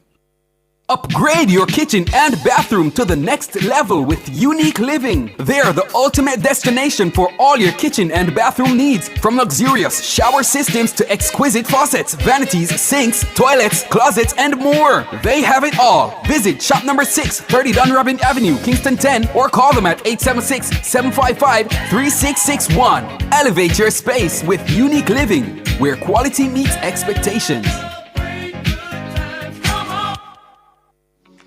Invest in Jamaica and make your money grow. Invest in Mayberry Jamaican Equities Bond, a safe and purposeful way to invest. How? We carefully invest your funds in top local companies, empowering you to profit from multiple businesses, not just one. With a minimum investment of just $20,000 and an interest rate of up to 10.5% per annum, it's more than just growth. It's profit with purpose. Discover more at www.profitwithpurposeja.com or contact your investment advisor for full details. Profit with purpose. Invest with Mayberry. This outstanding 6'4" athlete credits Jamaica with her first Olympic victory ever. Jamaica is filled with Olympians. World record holder McKinley dashes into the lead. We must never forget the forerunners of Jamaican Olympic greatness. Coming into the home stretch, it's Wint who challenges the leader. Win or lose, athletes never forget their Olympic experience. Fairly Knocky has devastated another world-class feat. And Hemmings is going to do it. Hemmings wins it. She's the champion. Win or lose, Jamaicans will cheer the loudest at the Olympics so that the world will never forget who we are. And Usain Bolt is moving away. And Jamaica retained their title. And the world record has been taken apart. Oh, I say. From July 26 to August 11, tune in only to Nationwide 90 FM for the coverage of the 2024 Paris Olympic Games, because we're here to ensure that you never forget. Nationwide's coverage is powered by our bronze sponsors: National Road Operating and Construction Company Limited, Digicel, Grace Foods, Spirits of Jamaica, Imperial Optical Jamaica, and Rainforest Caribbean. Public Opinion is brought to you by Cleasing Industrial Supplies Limited, Industrial Automation and Control Solutions. Good evening, and welcome to Public Opinion. I'm Robianne Williams. A special good evening to our YouTubers. Big up on yourself. Thank you for always tuning in. We want you to comment in the comment section on today's Public Opinion, and we'll get right to it. The contentious matter of constitutional reform is before us. So too, the matter of Jamaica's final appellate court to stick with the UK Privy Council or to go with the Caribbean Court of Justice, CCJ. Well, there is no consensus on either of these important, very, very important issues. Speaking during today's post-cabinet briefing, Minister of Legal and Constitutional Affairs Marlene Malahoo Fort says the Prime Minister will soon provide a response to the matter of Jamaica's final appellate court. Now, the PNP has long called on the Prime Minister to declare his and his government's position on whether the country should move away from the UK-based Privy Council. The Prime Minister will respond to the letter sent by the Leader of the Opposition, essentially raising 3 issues. The first had to do with the matter of the final court, and we were always of the understanding that, having accepted that the process would be phased, what they required was a clear timeline as to when we would get to the issue. And we said then and say again that the intention always was to get the bill in to deal with the abolition of the monarchy as the form of government and then begin the work on the final court. Well, let's see if we can come to some sort of consensus right here on our public opinion. In the court of public opinion, we're asking, in a referendum to decide whether to ditch the Privy Council for the CCJ, how would you vote? Let's get to the comments on our social media real quick. I know you feel strongly, or viewers or listeners, you feel strongly about this one. So I will go through the comments time little by little, and you take your time with me. Or YouTubers, of course, I'll get to you in a short while. Jay Brown says, I would vote against the CCJ. They are too close to lawyers, and that would compromise the cases. Kevin O'Brien Chang, he's saying, if constitutional reform is about full independence for Jamaica, Jamaica Final Court has to be an option in any referendum. Tevin Johnson said, I would stay with the Privy Council. Graham Jervis is also saying Privy Council. Dizzle El Santos saying Privy Council. Nothing to declare saying Privy Council, which has been tried and proven has not been influenced by any Caribbean politics, friendship, or kinship. The Western Conservative says, I get the feeling that some are choosing the Privy Council because of the recent Vybz Kartel case. If not that, let's outline the reasons for having a republic still tied to the monarch. Imagine if the US, a republic, kept the Privy Council post-1776. Wow, some history there. Underpaid Man says, I've never trusted the idea of the Jamaica joining the CCJ. Go republic, but leave the PC in place. All right. Don O'Mealy says, for neither, why not Jamaica's own final court? Well, Viewbug says, stay with the Privy Council. Elon Musk admirer says the Privy Council. Grace Davidson says, polls have already shown that the majority of Jamaicans want the CCJ. And she's saying that this is bigger than social media. Well, we welcome your views right here in the Court of Public Opinion. Moving on over to our Facebook page. Let me see if I can get the comments here. Winston says, a resounding no to the Privy Council and yes to the CCJ. Anthony Shakes is saying no to the CCJ for me. If not a Jamaican final court, then the Privy Council. Audley Phillips says, one of the fundamental problems that people in this region face is the lack of trust in our institutions. And perhaps there are justifiable reasons for that. He's saying that it is commonly believed that Caribbean judges can be easily influenced by the political directorate. It is one of the main reasons that people are hesitant to support the CCJ over the Privy Council. And he went on to say there's a broad belief that he who pays the piper calls the tune. And we know how that is. Everline Beckford says the JLP is anti-Caribbean and have shown no interest in the Caribbean Court of Justice, so it comes as no surprise. Nicholson is saying Privy Council, when a case is presented before them, they do not use politics or some other form of biasness to make a ruling. Well, Jennifer Jones says the Privy Council or a referendum by the people, no to CCJ. El Comandante Mendez says CCJ for me.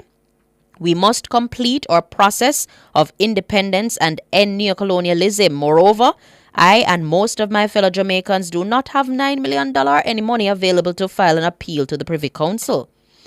All right. Michelle Bernard is saying Privy Council. Edney Powell saying Privy Council. No CCJ around here. O'Neill Robinson says Privy Council. No to the CCJ. Let me see if I can get in some more. Cheryl Griffith says Privy Council. And Barbara says referendum. Let the people decide. Sean Major Campbell says, I would vote for the CCJ. Time to move beyond our contempt for self and nation. Natalie Winter says, to tell you the truth, Jamaica need to launch a public education program on the subject to much misinformation. Oh, you're saying a lot of misinformation is there? Okay. So until then, such time the king or queen shall remain. That's coming from Natalie Winter. And I will agree to say that there needs to be, and there have been several town halls in different communities, in different constituencies. I know that there were several town halls held. But I feel as though more communication, and this is me, because a whole heap of people don't have a view on what is happening.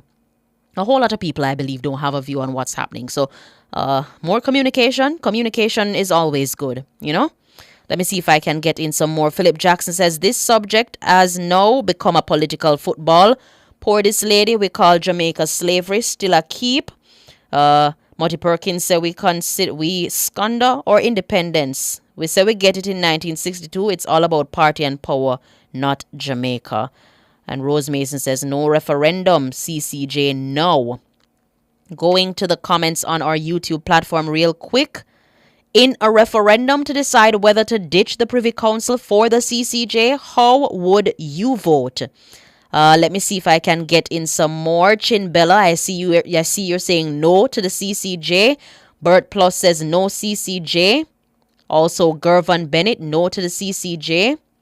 Gloria Johnson says, since we want a white man to be our leader, so why not we retain the Privy Council? Lorraine Young says, keep the Privy Council, they're not biased. Cynthia Matheson says, no politics, Privy Council, please.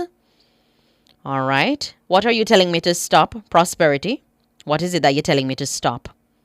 Elaine Graham says, no to CCJ, too close to such a corrupt society. Devon Brown is rooting for our own final court. Dennis Barnaby says, this is one thing I'm in agreement with Marky G on. If we're going to do away with the monarchy, then we should go all the way. I say CCJ. Glenn Roy Griffith says, Privy Council for me, they're not easily influenced. Let me see if I can get in some more. Derek Lewis says no to both. Jamaica Supreme Court. Steve Nugent says no to the CCJ. Alvin Bernard says, my king, no CCJ. Let me see if I can get. You're asking me, Villa, if I went on to the town hall. Of course, we brought some of the town hall meetings, you know. We did bring some of the town hall meetings here on Nationwide. Jeffrey Richard says CCJ. Let me see if I can get in some more. Betsy Powell says no to CCJ. Jeffrey Richards is questioning which poor person can go to the King's Court. Let me see if I can get in some more. Marigold Weber saying no to the CCJ. Student for Life says, based on how lopsided our courts are, political sympathizers to the PNP, Jamaica should stay with the Privy Council. Okay. Let me see if I can get in some more. Cuz versus Cuz says yes, CCJ. Carl believes that it's full time to leave the Privy Council. And Douglas Rogers saying CCJ is too close to our lawyers. So Privy Council or a Jamaican final court. Tamu Good says ditch the Privy Council and the monarch entirely. CCJ, it is a court built for us, by us, or Jamaican's own final court, but with corruption a yard too deep. Okay. And as I said, I started out by saying I know that we all feel strongly about this and we have our different views or different opinions. And what? You are indeed entitled to your own opinion. It's the court of public opinion, and that's all the responses that we can take for this evening. It's an ongoing conversation, yes, and we look forward to see the outcome. Thank you for participating. The Business Report is up next.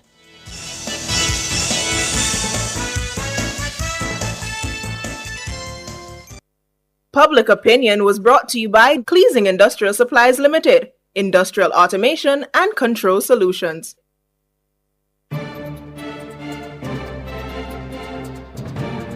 Hello, good evening, and welcome to Nationwide's Business Report. I'm Robianne Williams.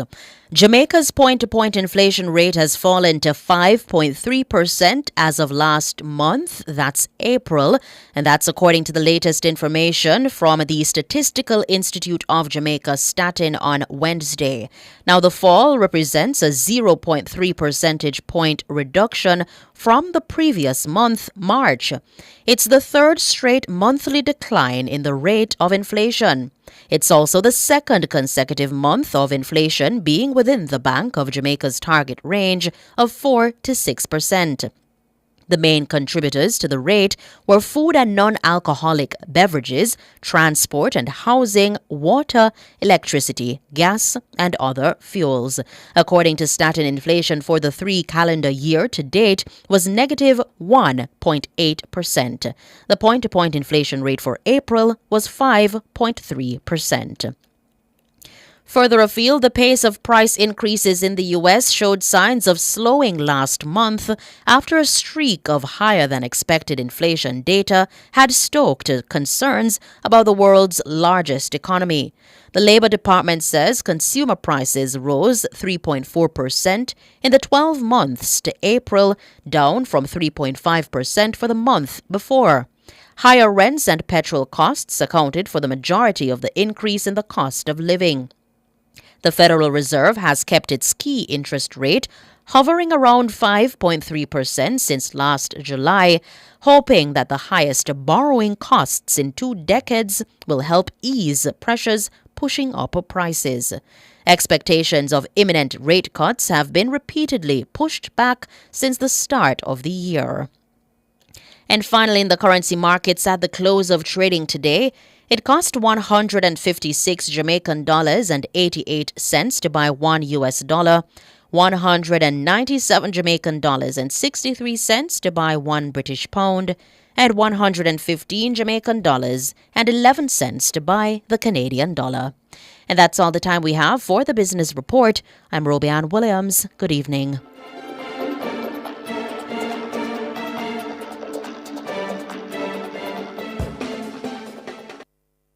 Drive the most exciting new vehicles in Jamaica. Schedule your 2024 Ford Ranger pickup or Ford Everest 7-seater SUV test drive now. Call or visit KIG today.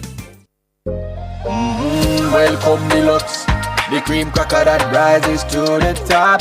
So crisp, so light, so buttery. When you're good, you're just good. Hey, had the national flavor. You go want to buy this pack. So good, it's just so good.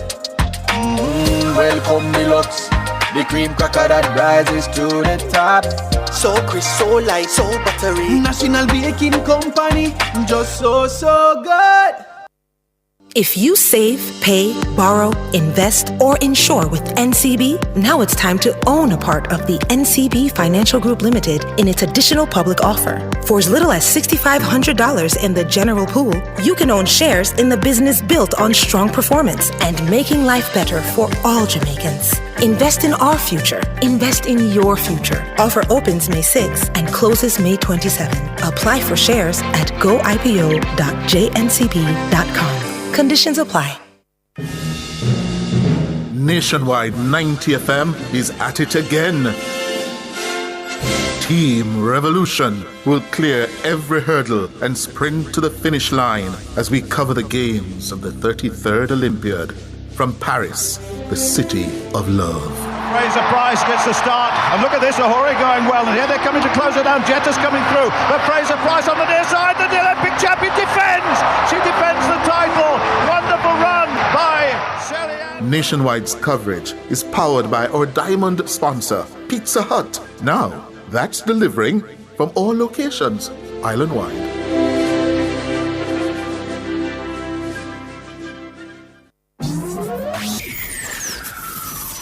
Taboo topics, bulletins after dark, riveting discussions, celebrity news and interviews, topics that are shunned by society, and everything else in between. Boyatings After Dark with Kareem Boyatings each and every Wednesday, 8 to 11 p.m. Boyatings After Dark. No topic is too taboo or hard to discuss. Come get your mind blown and your curiosity explored. Boy Things After Dark. As we grow older, there are many challenges that we have to confront, but these years can represent the best in our lives. Coming of Age during Nationwide This Morning on Thursdays explores issues persons 50 and over confront. It also provides expert opinions on how we can improve the quality of our lives as we get older. That's Coming of Age, this and every Thursday during Nationwide This Morning at 6:51 a.m. Do you have a consumer-related issue? Want to learn more about matters concerning you as a consumer? Well, keep it locked to Nationwide 90 FM for the Consumer Hour with me, Nora Gay Banton. Weekdays from 9 to 10 a.m. For all your consumer-centric matters, stay tuned to the Consumer Hour on Nationwide 90 FM, a revolution in media. I'm Dennis Brooks. I'm Alan Campbell. I'm Floyd Green. And I'm Garth Williams. Catch us on the Jamaican Dads podcast right here on Nationwide 90 FM, Thursdays at 8 p.m. with a repeat on Sundays at 6 p.m. The Jamaican Dads podcast is all about providing men with a healthy, safe, and functional forum to tackle many of the taboo topics that concern our masculinity. Like everyone else out there, we're dads of varying amounts of experience who come from different backgrounds and often view the world differently. We're definitely not perfect, but we are all brethren and we're all committed to this piece of rock called Jamaica. Too often, there are no safe spaces for men to explore the issues which are important to us. Plus, most of the content out there about parenthood is produced by women, for women. So we think it is important that we be the change we want to see. Follow us on YouTube, Facebook, Instagram, and Twitter at Jamaican Dads with a Z. And definitely join us here on Nationwide 90 FM every Thursday at 8 p.m. with a repeat on Sundays at 6 p.m. for the Jamaican Dads podcast. It's a revolution in media. Nationwide 90 FM is at it again. Mullane Walker is pulling away another Jamaican win. Team Revolution will clear every hurdle and sprint to the finish as we cover the games of the 33rd Olympiad from Paris, the city of love. Here comes Parchment on the outside. Holloway under pressure. Handsome Parchment. Let's gold. A Jamaican victory in the 110 hurdles. Nationwide's coverage is powered by our gold sponsor, Ray and Nephew White Overproof Rum. Chewy flavor with delight. It really, really nice. May I say it twice? The time by Jamaica Mountain Peak Golden Turmeric Latte is 6:41.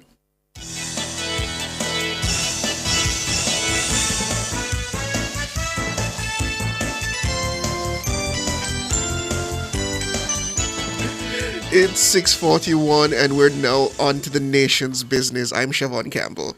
And I'm Cliff Hughes. Well, we're moving over, still on the matter of constitutional reform, but now we're talking about the composition of the Senate. Opposition leader Mark Golding has proposed that the membership of the Senate be increased to 42. The Senate currently comprises of 21 members. 13 senators are appointed by the Governor General on the advice of the Prime Minister, and the other 8 are appointed on the advice of the Leader of the Opposition. According to Mr. Golding's proposal, the Prime Minister would appoint 24, the Opposition Leader 15, and the President would appoint 3.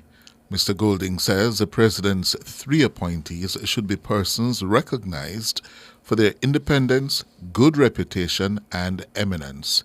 He's also proposing that consultation should be done between the Prime Minister and the Opposition Leader prior to the President's appointments. To discuss further, we are joined by Government Senator Shireen Golding Campbell and a former independent senator himself, Professor Trevor Monroe. Good evening, ladies and gentlemen. Good evening, Trevor. Good evening, Cliff. Good evening, Dr. Monroe. Good evening, Shireen, Siobhan, Cliff. Good evening to your listeners as well. Good. So, ladies before gentlemen, Golding Campbell, what do you make of that suggestion by the opposition? I don't know what to make of the suggestion, and I am a little concerned even about this activity that we're engaged in now, because I have seen the list of proposals that he has, or comments that he has made to proposals in the draft report. But I'm very cautious because I haven't seen the draft report. So he's referencing proposals, but we are having a discussion without having seen the document that he's referencing. And this is part of what I view as a chaotic situation that the PNP president has led us into. I'm very concerned about the way we are proceeding when we have a body that was settled and which sat to discuss these issues. It seems to me that his proposals or his comments on the proposals, which I haven't seen, ought to take place in the context of that body. You don't believe that the wider public should have input at this point in time? Because I'm certain they would have an input at a later point, but at this point in time, do you not believe the wider public should have? What are we having an input in, Siobhan? If you're asking me the question, and the media is getting caught up in this, if you're asking me the question, what do I think about what a Senate should look like? Sure, I can tell you how I feel and what I think, but that's not what we're doing. The Constitutional Reform Committee apparently has a draft report. Most members have signed. The opposition members have not signed. The opposition leader has listed his concerns about proposals, but he hasn't listed the proposals. So I don't know whether his comments and his concerns are valid, relevant, or of any measure that we should be discussing them. I really don't know. Because what he has done is take this out of the process that would have been able to have long and fulsome discussion about it with the benefit of technical officers who would be able to do the research into the legal and legislative matters and advise the committee as to what kind of proposals they should come up with. What we're doing on radio this evening is very irresponsible. This is not how you do legislative reform. You don't do it at the bus stop. The bus stop and the citizens of the country have their say, certainly. And at the end of the process, they will have a decision to make. But this is a very irresponsible way of dealing with legislative reform. Professor Monroe? Can I agree with Shereen in one respect, that it is a matter of concern that one is discussing the leader of the opposition's response to a CRC report, which we have not seen. But I believe that the fact that we have not seen the CRC report is one of the issues that I have taken some concern, and many others have done, from the very beginning. Every single Joint Select Committee of Parliament that is meeting on the most simple legislation but of some public significance meets in public. If they wish to have a private session, then that is a special exception. We have now had a Constitutional Reform Committee meeting for 1 year, which published some minutes after some representations from the public, but has completely ignored the representation from a wide cross-section of civil society groups and beyond, which said, look, why are you guys meeting in secret, as was done in 1962, and we saw the results of that secrecy and the disregard for public representations which were then made. So I agree that we ought to be discussing the opposition leader's comments in respect of the report in the context of the report. The fact that we don't have the report certainly is an issue that I take some disagreement with Shereen, and also with the way the committee has gone about it. But I don't believe that obviates us from discussing the essence of the proposal, and I don't believe that your discussion on that basis is at all irresponsible. I think it's quite responsible to place this issue as one of the matters for public discussion. And what of what you've heard from the opposition leader, increasing the number of Senate to 42? Right. To what end? 42 to what end? Yeah, I think the number clearly is arbitrary until such time as an explanation and justification for that particular number is given. So I don't take the number as the fundamental issue. I think the two fundamental aspects of the proposal is, one, that it preserves a two-thirds, it does not give the government, any government of the day, a two-thirds majority in the Senate. And secondly, it puts on the table a proposal that has been made and agreed on between both parties since 1991, that there be an independent component in the Senate that is appointed by the head of state after consultation, but on his own discretion, as it exists in Barbados, in Grenada, in Trinidad, and many other Caribbean states who became independent after Jamaica. So they could have followed Jamaica's example of leaving it entirely to the leader of the opposition and the prime minister, but chose to have that independent element in the Senate. And if I may conclude this preliminary remark, this was one of the most important proposals by former Prime Minister Golding in what, in my opinion, remains the most comprehensive set of proposals to make Jamaica a more democratic state, a democratic republic. If you look at his speech on May 10, 2011, you will see that this proposal to have an independent component in the Senate appointed independently of the Prime Minister and the leader of the opposition was one of the more significant representations. And in fact, his government of the day started the drafting process to get that into law and ultimately into the Constitution. Mm-hmm. And Shireen Golding Campbell, I know you have your concerns regarding not having the report before you, but as the proposal is set, the 42-member Senate, as put forward by Mr. Golding, it seems to be the intent would be to have the veto of the opposition still be maintained. Essentially, wouldn't that be neutering the purpose of having independent senators which would be to... Siobhan, yes. You may be prepared to talk about what seems to be the intent of the PNP in this matter, you know. I cannot speak to their intent. And the only thing in this proposal that says the comments he's making, the only thing that says anything that suggests an intent is the sentence that says it's an important safeguard to retain the opposition. But that doesn't tell me whether or not the proposal that he was looking at, it doesn't tell me what that proposal contained. And I really want to make this point because, you know, we have a similar situation in our legal process where when parties are disputing an issue, the court sends them to mediation, and mediation is a confidential process. So I hear what Dr. Monroe has said about parliamentary committees.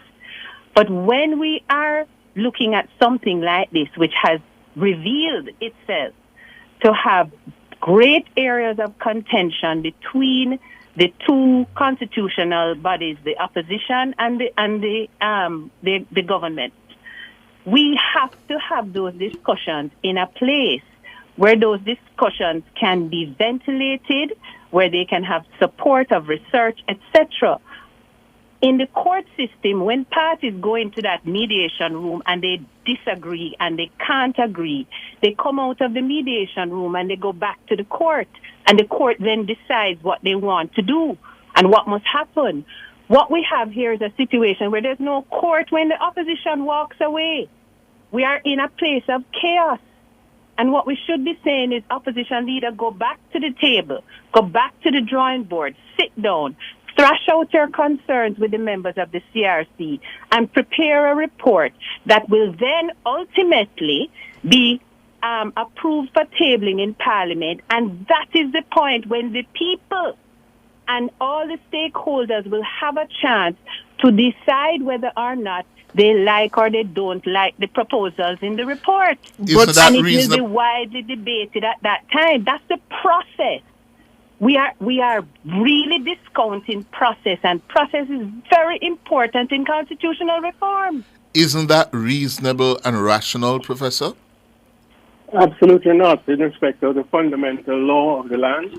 When you debate ordinary law, it has to be done in a democracy. I'm not talking about in a dictatorship. In a democracy, ordinary law, whether it deals with traffic fines, whether it deals with sexual offenses, whether it deals with other matters of everyday concern to the citizen, that goes before a joint select committee, and it is debated openly for the media and for the citizens to be aware of the different contending points. If there is a stage at which in the constitutional review process. There's a need for mediation and for private representation, as there always has been. Then that happens afterwards. It doesn't preclude and exclude what the citizens' interest and engagement in that. And I'm quite surprised that at this stage in 2024 that someone could be advocating what happened in 1962 with the disaster that has brought about in terms of the content of the Constitution, a monarchical system that can only be changed by a referendum of the people, settled on and agreed to by 16 men meeting in private and making very little, giving very little significance to the public representations which were made at the time. This was not so in the constitutional reform process of the 1990s and leading to the Charter of Rights in 2011, where the meetings that took place included joint select committees. In fact, the joint select committee on which I served had 7 meetings. It got 32 written submissions. It met in opening the Parliament, and it met the need for public involvement in making fundamental law at the same time as it facilitated private representations and consultations and mediations behind the scene. The two are not exclusive. They can complement each other. Senator Golding? I'm not sure if I even understand what Dr. Monroe just said. I really am not sure I understand. Because the truth of the matter is at the stage where the Constitutional Reform Committee is, they are going through technical areas. They are exploring the legal provisions and the policy behind these areas. That's not the point in any parliamentary process where the people participate. That's not where they participate. They participate after proposals have been formulated and they have something that they can comment on. That's not where we are. So while I understand, I think, where Dr. Monroe wants us to go, the process is not there yet. And you can't draft proposals on technical provisions by asking your neighbor. That's not how it's done. But Senator Golden Campbell, we're not asking you to draft a proposal. We're asking you to interrogate a suggestion put forward by the opposition leader regarding the composition of the Senate. This would be no different than you sitting in front of a joint select committee and someone gave a suggestion. You would say, I agree with the suggestion. I do not agree with the suggestion. I feel this would be more workable. It's not the same, but I'm going to comment on it. It's not the same. And let me tell you why it's not the same. Because in a joint select committee, you know what I have? I have a bill, or I have a policy document. I have a number of stakeholder comments. I have the executive ministry's comments on what is to be highlighted. I have a lot of material with which to consider what my view is. All you have before me this evening is 2 sheets of paper with some columns, and what Mr. Golden says is his concern. And I can't interrogate his concern because he could have just as well come out and say 64 senators must be in the Parliament, and I wouldn't have anything different to say. Would there be an objection for the 55-page report, so far marked confidential and hidden away from the Jamaican people, to be made public now? I wish Dr. Monroe would stop saying hidden away, because that's not a fair or true comment. It is not hidden away. It is not completed. They're completing, they're trying to sign and go through the process to present it to the people. So stop saying hidden away. We're not at the point yet. The opposition has gotten up, taken up their marbles, and left the room before we could get there. I stand by the point that in a democracy, preliminary proposals are justifiably put before the people for their input and not dealt with in a closed room, minutes let out reluctantly, and we are being held unaware of what the pros and cons of the discussions have been. That has not been how the most successful endeavor in constitutional reform in Jamaica so far, which has led to the Charter of Rights, which gave us rights that we didn't have before. That is not how it was done. We had proposals that were put before the people. They came before the Parliament, and they made submissions, adjustments were made. What we are being told here is that there is a 55-page report which goes to the Cabinet, which is going to the Parliament, but we, the people, we are not even sure whether the Joint Select Committee will meet on that.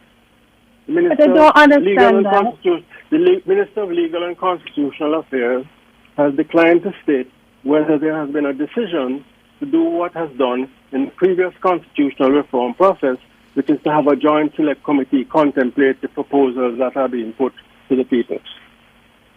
But I don't understand. And that is something I call for. I'm renewing the call for that.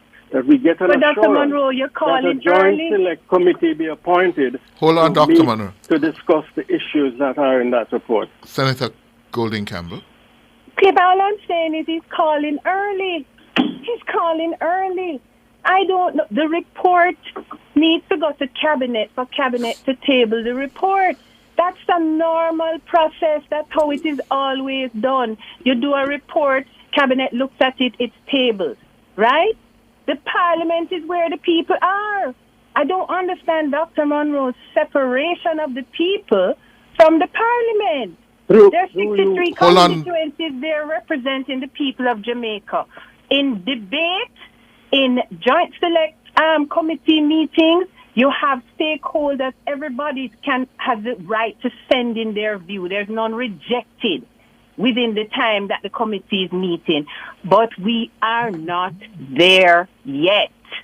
And it is premature to have walked out of the room when the other members of the committee seem to be saying they're prepared to sit down and consider the comments of the PNP in the room and to thrash it out and come to agreement. I have heard a number of them on the radio waves in the last couple of days, and the consistent messaging has been, we have been trying to talk and we talk to come to some kind of consensus. So why have we pulled this out of the consensus room? And it's a real question to ask, because this is constitutional reform. It is national business. When you walk away from the room, what Mr. Golding has done is left the Jamaican people with no recourse, because there's not a court that has jurisdiction to tell him that he must go back into the room, and he knows it. Mr. User, has to be a correction though, because as I understand it, Minister Malahoo Fort did say today that report will go to a Joint Select Committee. Well, that is good news. It has not been said before today, despite efforts to get that to be said. I'm happy that that's now being said. What efforts to get it to be said, Dr. Monroe? It never reached there yet. It never reached there yet. Within the first month of the appointment of the Constitutional Reform Committee, we were told that a consensus had been arrived at, and only after concerns were expressed as to how come a consensus could be arrived at such an important issue within 1 month did we have a response which allowed the minutes to be published. So are you saying, Shireen, that the minutes ought not to be published of the meetings as well because of a private meeting? Look here, you're not going to get me to say that there should have been no minutes published. I agree that minutes should be done. I have no problem with that. In fact, I think it's important. I think it's important that proper note-taking be done in the committee, because we are going to need it in the future when we amend or when we have a new constitution and we have challenges to the constitution. People like me are going to want to read the legislative history.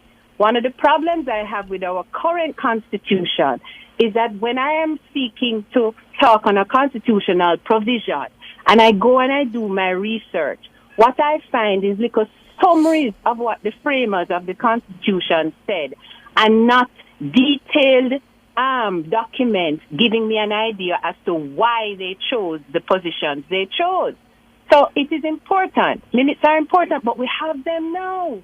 We have them now. And for that we I'm have glad. a And I'm report also that needs glad to be debated. we need to ensure that the Joint Select Committee allows for the kind of public input that has not been allowed so far.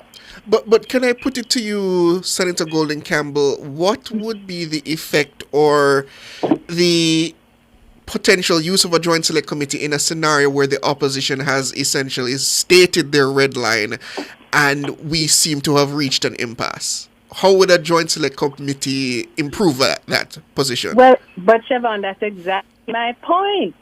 That's exactly my point. That by giving this ultimatum, what has been done is that you basically turn over the process. So even if we go to a Joint Select Committee, we really will be wasting our time if the position taken is that I'm not interested in no phase approach.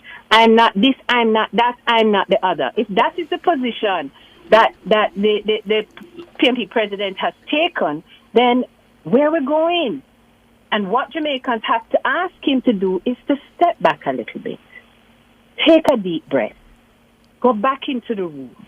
If you want to send two different representatives, send two different representatives if you weren't happy with these two. Or you join the room.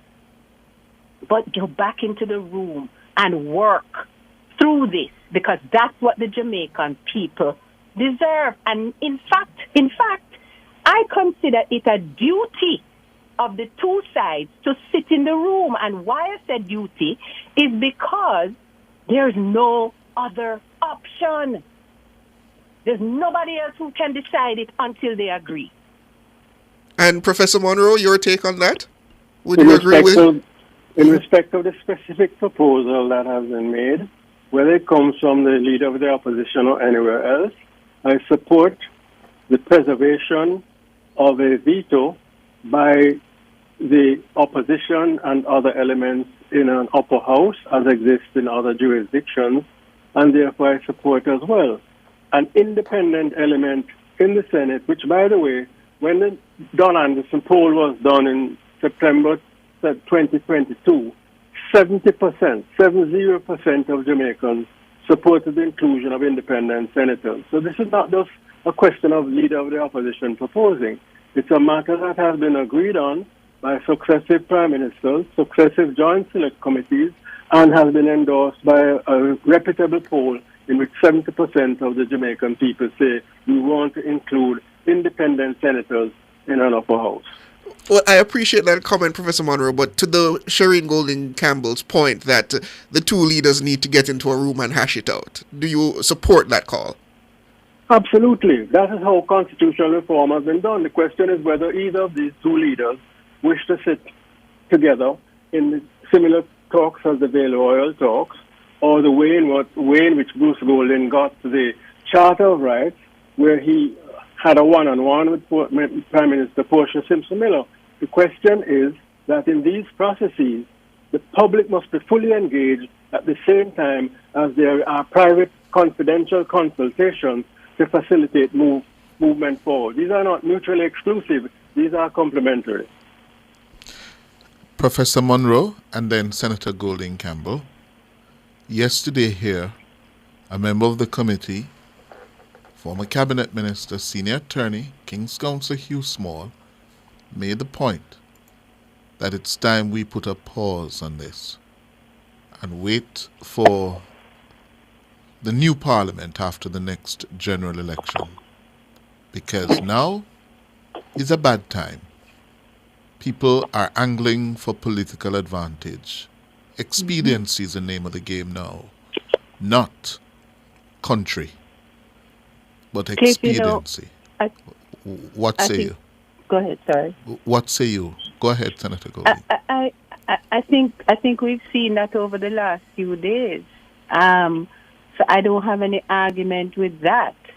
But what I would say, though, is that the position taken by the president of the PNP is doing an injustice to the process for the reasons I've mentioned.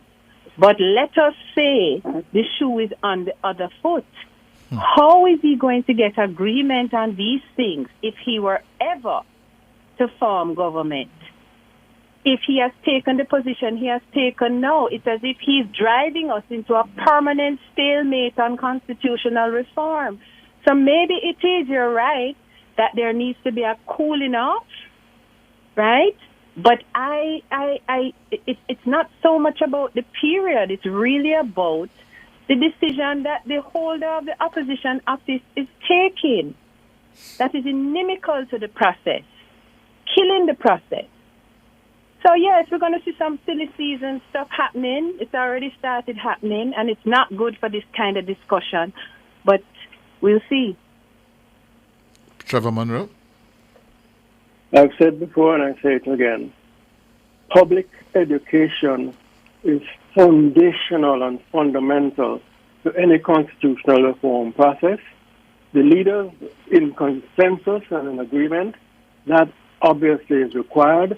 But the foundation of that must be the public understanding, technical terms, understanding difficult issues, the choice between parliamentary, presidential system, all of that stuff which has not been done and which now needs to be done even during this time. There needs to be that public education of the kind that Lloyd Barnett has attempted in his articles in the Observer and in a new publication that has been made. This needs to be simplified, it needs to be put on TikTok, it needs to be done in all the ways that people can begin to understand why the Constitution is important, why is it of some significance to their lives, so that they themselves become engaged while the leaders, of course, seek to talk together in whatever way is facilitated.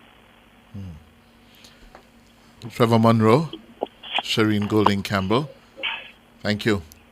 This is sad. Thank you very much. Thank you very much for having us. This is sad, you know. After the failed attempts of the 70s, 90s, even except for the Charter in 2011, here we are again. Yeah? You know, it's so difficult to do, Cliff, and that's why we need to stay in the room. Because the framers of the Constitution ensured that no one without consensus can make any major change to the structure of how we organize our conduct and of government.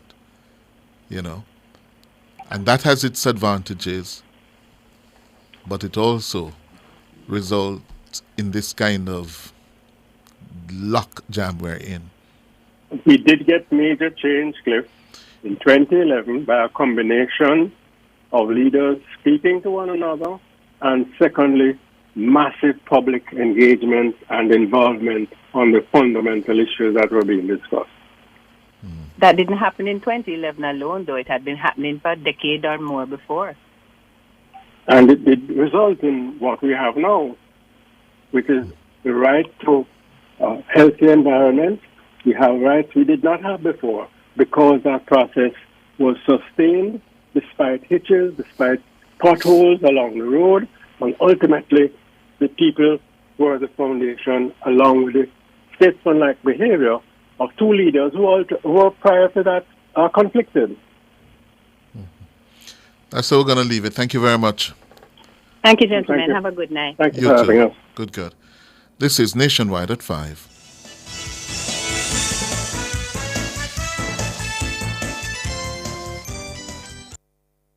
The mission of the Ministry of Legal and Constitutional Affairs includes revising Jamaica's legal and constitutional infrastructure and accelerating the pace of reform. The time by the MLCA is 7:12.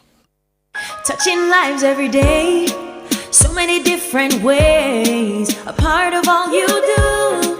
Sagicor will make you feel secure, reaching out for more, we'll always see you through.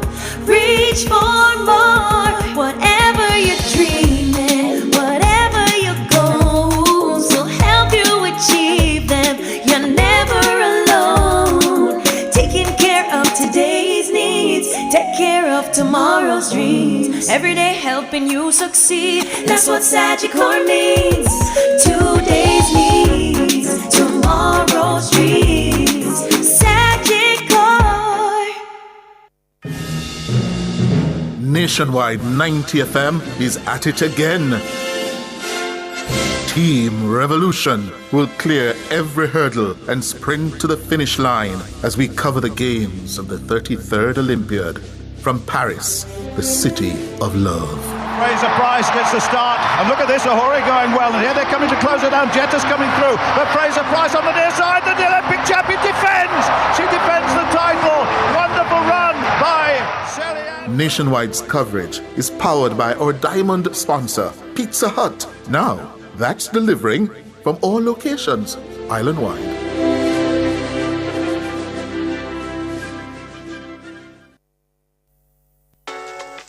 Some see the glass half empty, others see the glass half full.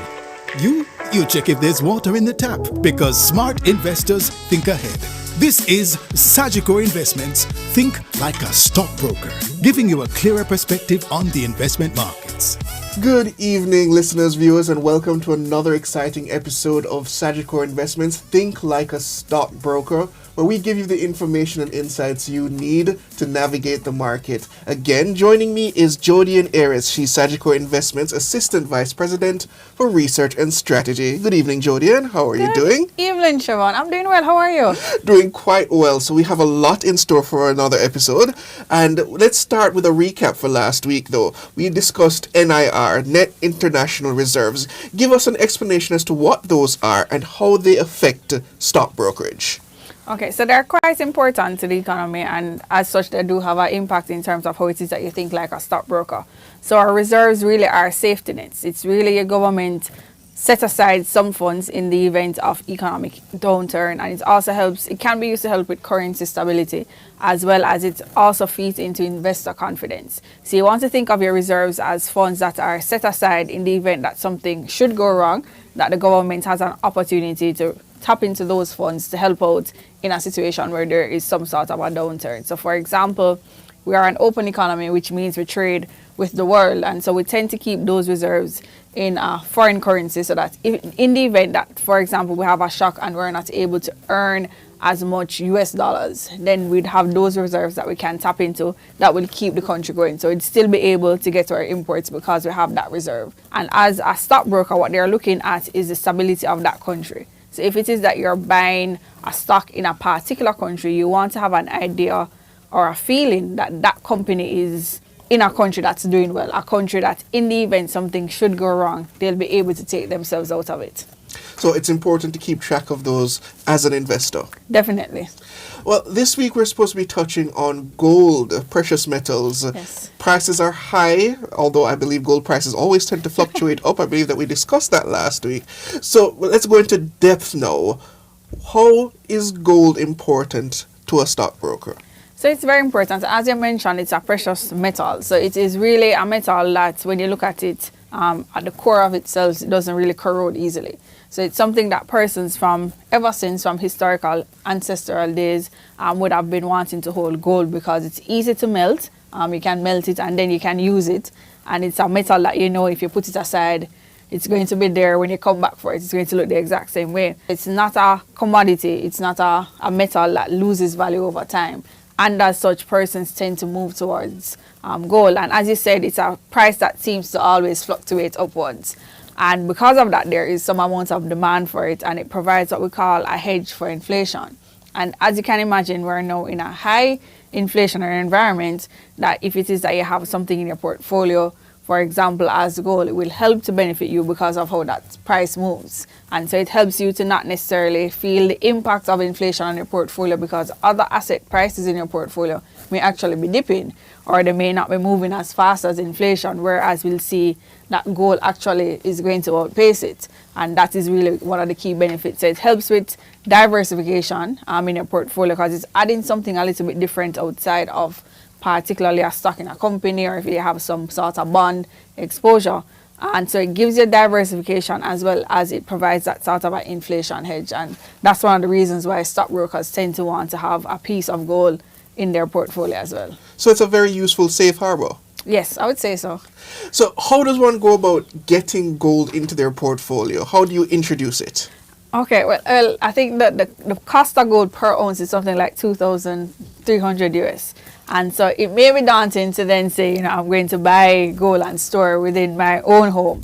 So as an investor, what you could do is you'd first reach out to your Sagicor Investments wealth advisor, and they will give you some guidance as to how it is that you can go about. But generally, you'd probably purchase within an ETF that has gold exposure, and that would be investing in probably futures or another ETF or another fund that holds gold, as well as you could look at mutual funds that have exposure to gold. Explain again, what's an ETF? So an ETF is an exchange traded fund, and it's really a basket of securities. So think of it as something that gives you exposure to several assets or several stocks, or it could be a mix of stocks and bonds, but it trades as one thing. So it's really allowing you exposure by doing one transaction to several securities or several companies. So, Jody, another thing we've been discussing over the weeks is dividends, but we're going to go a little deeper into it this week.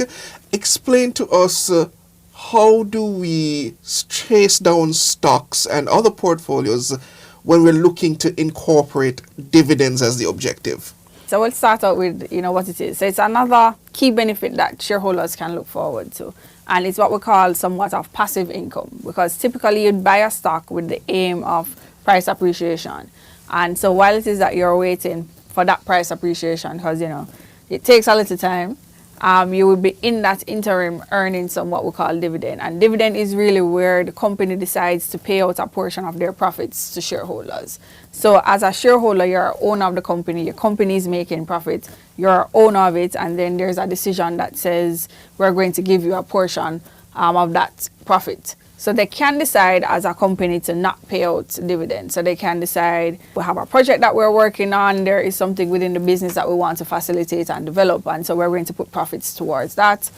Or we can, probably give you a little bit less, or we can, but it's normally driven by some sort of a policy. So it's not really a ad hoc decision that the board makes. So there's normally a policy that indicates how it is that they pay dividend, what are the factors that they use to consider when making that payment.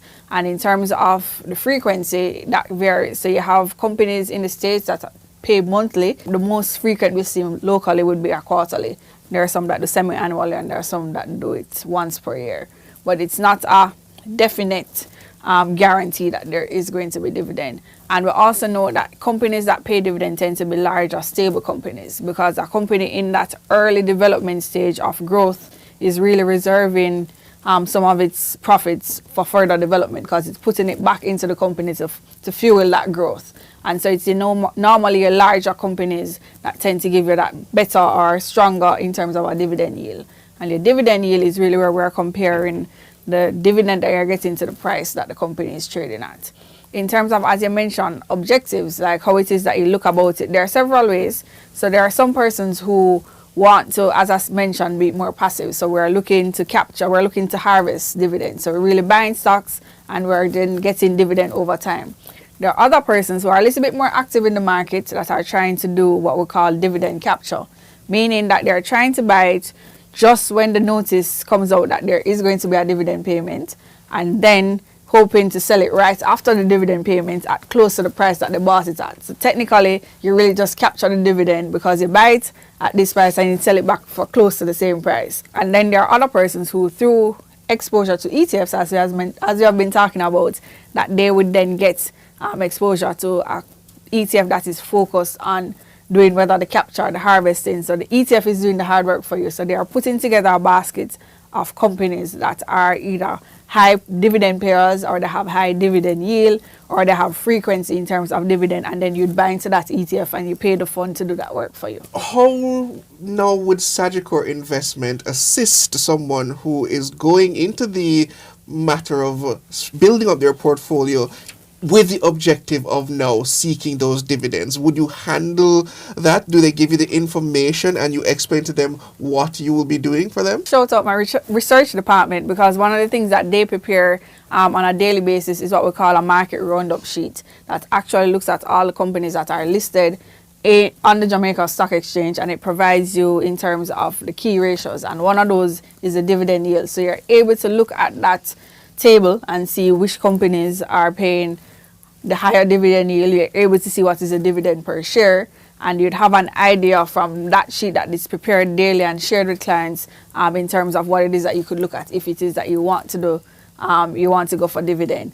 Similarly, we also have, you can always speak to a Sagicor Investments wealth advisor who can guide you. They'd look at the same sheet, they'll be familiar with the history of companies, and then they will help you in that recommendation. So you're always safe if you go with Sagicor Investments. Always. So, Jody, as is customary, every week we leave our listeners with a stock pick from the local market. What do you have for us this week? So this week we'll be looking at Carib Cement Company Limited. It's a company that most of us will be familiar with in that they deal with the production of cement and clinker, as well as a few others like gypsum and shale, but to a lesser extent. But the main production would be cement. What we're seeing coming from Carib Cement is that they would have released their Q1 results for this year. So that is the January to March period of 2024. And we know that revenue increased by about 12%, approximately 12%, and it went up to about $7.6 billion. Big numbers. And what they cited as what drove this increase was really domestic demand. So they're pointing to positive movements in the domestic economy that is fueling this demand for their product, and that would have driven revenue. However, when we look at the bottom line, we're seeing where that went down to $1.9 billion, and that works out on an earnings per share basis to $2.27. And when we compare that to last year, it's actually a very big movement upwards, because last year the earnings per share would have been close to about 30 cents. And you may see that as a big jump, right? It's almost $2.27 versus 30 cents. It's a significant jump. So what happened in last year is actually that they did some production in the Q1 of 2023. So between January and February last year, they had some planned scheduled maintenance, and that would have resulted in what we're seeing in terms of that difference between this year and last year. So it's very solid results that we saw coming out for Q1. But as investors, and we have been talking over the weeks, what we know is that the past is the past and we use it, but we really want to know what's happening, what's coming up. Yes. Right, the future, what we're buying into the future. And one of the things for Carib Cement is that they would have indicated that they are going to be increasing that production capacity by about 30%. And that is going to fuel further growth for them. And another big thing that we really like when we discussed it among ourselves as a research department is that they have reduced their debt significantly. So it's a company now going forward that isn't going to be faced with high finance costs, and that's really what's going to point into the future for Carib Cement. So they're increasing production capacity, so we're going to be seeing more in terms of revenue. And then when we get down further into the income statements, we're going to be paying out less in terms of debt, in terms of financing. And so that points to the fact that we could see continued growth for a company like Carib Cement. But as usual, the Sagicor research team actually prepares a full analysis on these companies and others. And so I urge you, I'm begging you to reach out to your Sagicor Investments wealth advisor for a full discussion on Carib Cement and other stocks on the market. So there you have it, listeners, viewers. Thank you for joining us for another exciting episode of Sagicor Investments Think Like a Stockbroker. See you again next week, same time. And if anything I said has sparked your interest, please feel free to reach out to your Sagicor Investments wealth advisor for more information. That was Sagicor Investments Think Like a Stockbroker. Smart investors think ahead. Join us on Nationwide 90 FM, Wednesdays at 7 p.m. for Sagicor Investments Think Like a Stockbroker.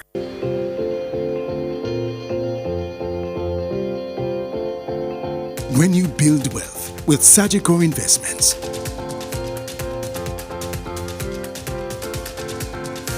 you never have to settle for less than your dreams.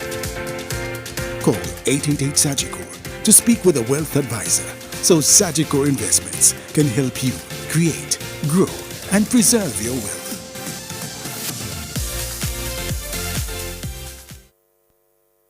Some dreamers picture a place they call home. A house with no mortgage, a home that they own.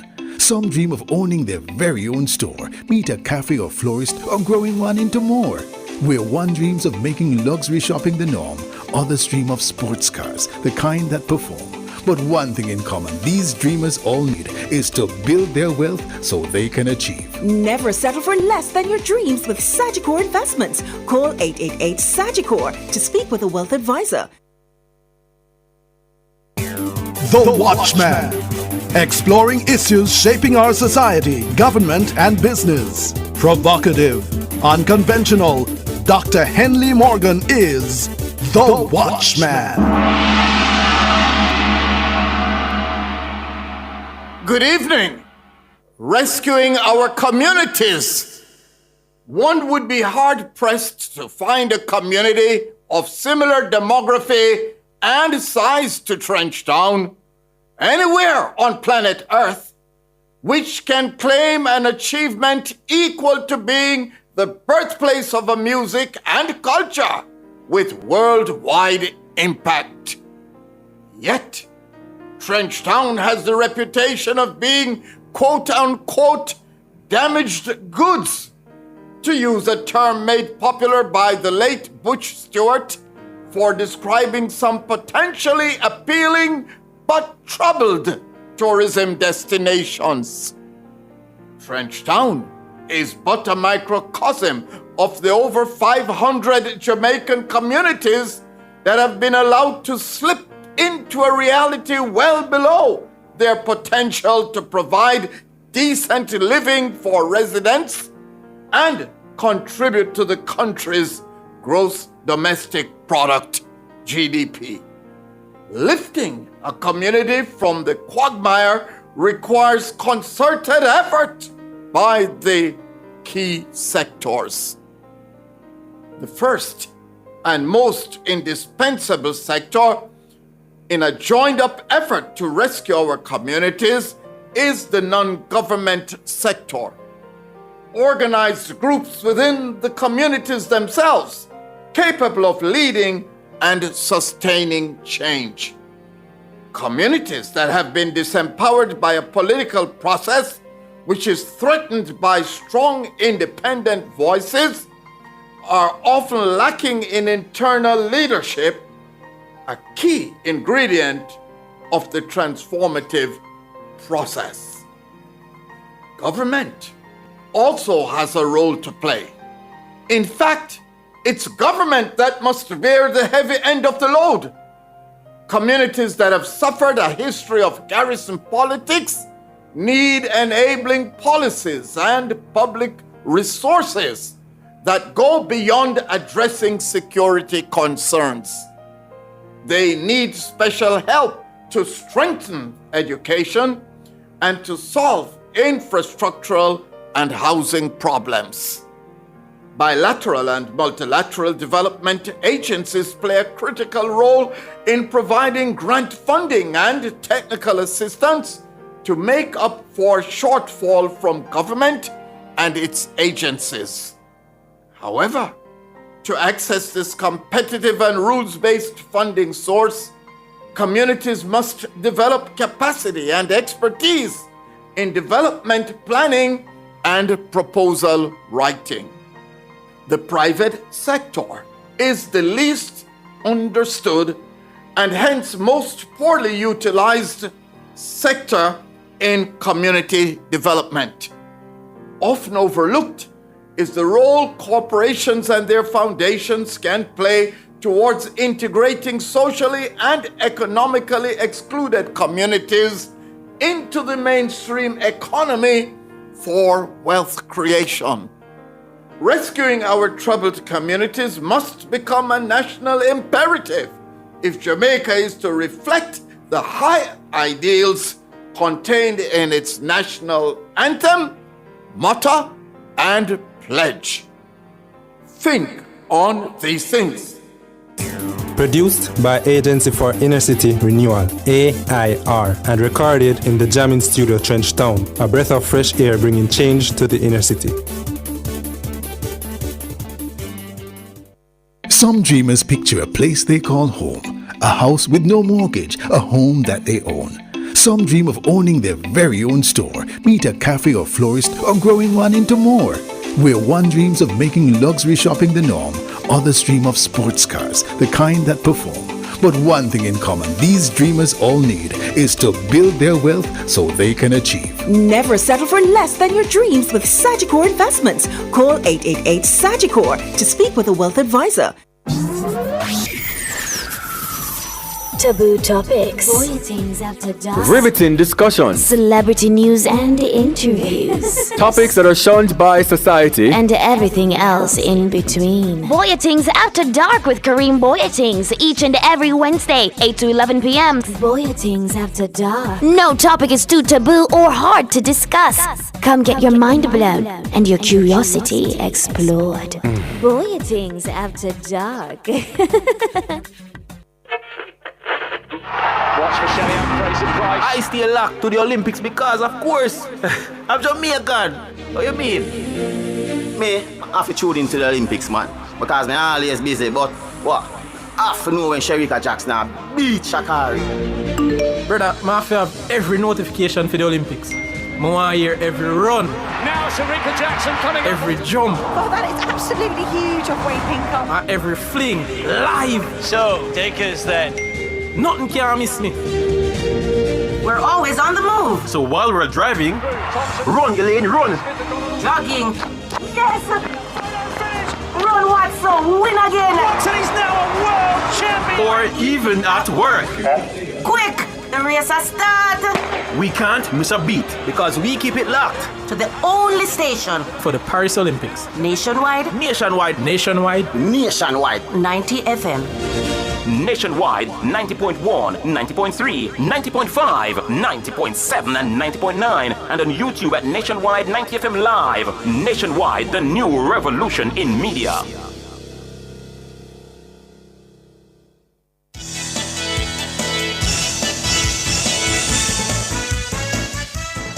.26 going up to 8 o'clock.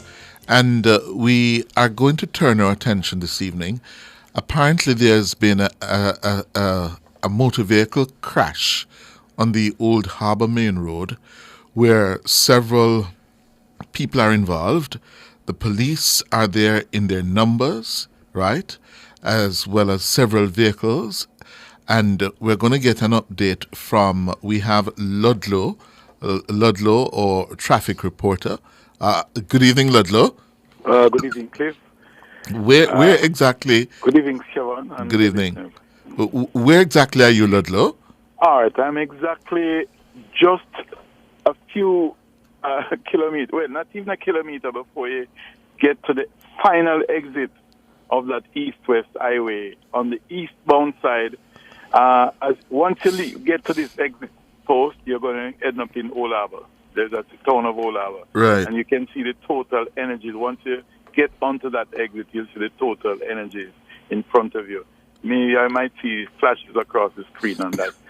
But what was happening, I was on my way to Kingston. Hold on, Ludlow, because we also have with us Superintendent Winchester Watson, head of the Traffic Enforcement Division of Peace Step.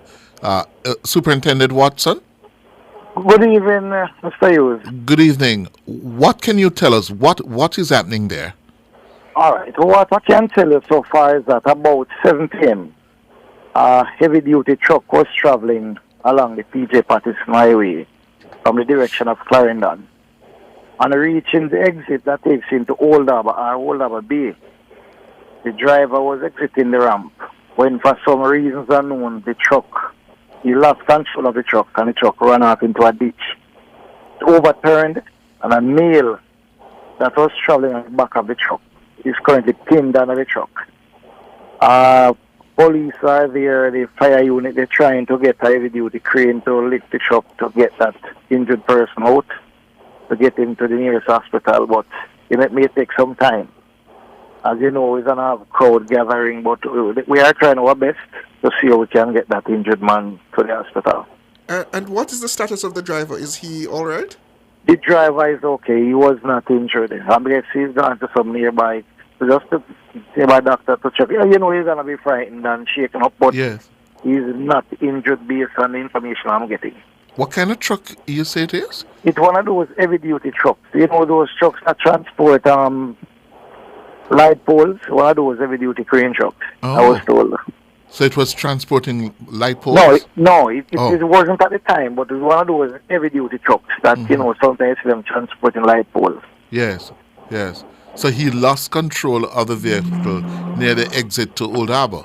Right. He was exiting, the guy was actually exiting the ramp when he lost control and ran up into a ditch and overturned. Yes. Uh-huh. And we have some video that we are showing you, courtesy of Ludlow. Thank you, Ludlow. But you are nowhere near to releasing the pinned man yet. No, we have not gotten any name, but we're working on some information, and as soon as we get the information, then we'll make an update you and such like. Yes. And Ludlow, what's the impact on the traffic flow there now? Oh, definitely the eastbound leg is severely impacted as a result of the accident. You know, you have a lot of onlookers. Going westbound, no problem, but eastbound, you will have traffic. A number of police are here, though. They're trying to get that aspect of it. And there are a few tow trucks, more than 3 or 4 of them. But they had to get one that is able to remove the truck. One with like something resembling what do you call that, a crane, but it's not really a crane. It has much more heavy duty things behind it. Mm-hmm. And they're trying to get the truck out. But I can tell you that I understand that 2 of the men went off to the hospital to check, but there was a person who was pinned under the truck, and I heard a lady crying and say like it's her nephew. Mm-hmm. He was pinned under the truck. They are able to get him out, and he was there lying down there trying to get him on the ambulance to take him away. I'm not able to ascertain whether he's alive or dead, but he was pinned to the truck. Truck, as Mr. Watson said, went into a ditch, and there was I think some puddles of water there also. Mm-hmm. Yes, and in the description, it was one of those utility trucks that takes life. So he's correct. Blue in color, as I tried to show on the picture there. Mm-hmm. But it really caused a lot of traffic because I was wondering what happened. I saw the lights flashing. But this actually took place before 7, because I am on the scene from after 6:27. So it's approximately about that time, after 6 to 7. I'm still on the scene. Yes. And the truck, the tow truck is trying to get the V, but it's a very difficult, tall order. But they're trying their best. The police is trying their best also to get the onlookers to leave the scene, to keep it clear, so that they're able to function. And because the fire truck is also here, and a number of people are here. Superintendent Watson, we're getting some reports though that there were 2 people injured and 1 dead. Can you clarify if those reports are accurate or not? No, I'm not in a position to verify the information. I still want to speak with those persons on the location to verify same. I know that one was pinned, and I know that the driver was moved away to a medical facility. I cannot verify whether or not the other injured person succumbed to his injuries. Mm-hmm. I do know that you will have to be taken to the hospital to be pronounced dead, or a doctor will have to be on the scene to pronounce him dead. Yeah. Okay. Well, I'm not so sure about that argument because I understand that he's pinned, but they can't. It's not the. You would have to be taken to be pronounced. I don't know if they can just, say someone is dead, but he was pinned to the truck, and they managed to get him, from under that truck, and they put him somewhere to lie down there. And I think they were awaiting an ambulance to take him to wherever it was. But I'm not so sure if he's dead or he's alive. But I understand that who went out to the hospital for a check. That is my accurate, as much as I could put it. I wasn't able to go close as possible because they wouldn't allow me. All right, but I was in the vicinity looking, seeing what is going to happen. And that's why I'm able to give you that those particular information. Yes. Boy, when you drive on this road in here, I'm an experienced driver, and I was so fearful when I was heading to Mandeville and coming back because of the type of driving. And I'm very experienced as a driver. And lo and behold, I came on this type of situation. But just to tell the motorists, though, it is very a risk when you really drive beyond very fast because so many things can happen. You can blow a tire can blow out on you. There's some bearings that controls the steering that can just shell out on you. And then once that happens, the steering will spin, and the wheel is not going to move in the direction you want it to. That is why it's so, it is so difficult. Yes. All right? Okay, just before you go, Ludlow, Superintendent Watson, Yes. What is the advice to motorists using that highway tonight? Well, for the time being, if they can exit at an early exit, it will be better for them to use the old road that takes you along through Old Harbour Town. I mean, and if those persons who are gazing, if they could just continue on their journey, it would make things much easier. But it's very difficult to say because once you see the crowd and the flashing lights, they're going to be curious. Mm-hmm. So they're going to be slowing down to get some form of information as to what is really happening. Mm. But it's best for them to take it to the original road that takes you through Boodles and to Old Harbour and carry on. If they're traveling easterly. Okay. Thank you very much, Superintendent Winchester Watts of the Traffic Enforcement Division of PSTEB. Ludlow McLean, thank you very much, Ludlow. Okay, sir. Okay, you'll be up early tomorrow morning to get on with the other job. And good evening, Mr. Watson. Good night. My apologies, sir. I didn't hear you earlier. All right. Thank you. Have a good one. After the break, your calls on 876-630-93-7124 or 876-618-8255.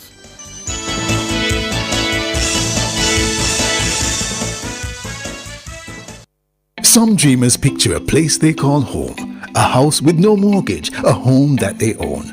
Some dream of owning their very own store, be it a cafe or florist, or growing one into more. Where one dreams of making luxury shopping the norm, others dream of sports cars, the kind that perform. But one thing in common these dreamers all need is to build their wealth so they can achieve. Never settle for less than your dreams with Sagicor Investments. Call 888-SAGICOR to speak with a wealth advisor.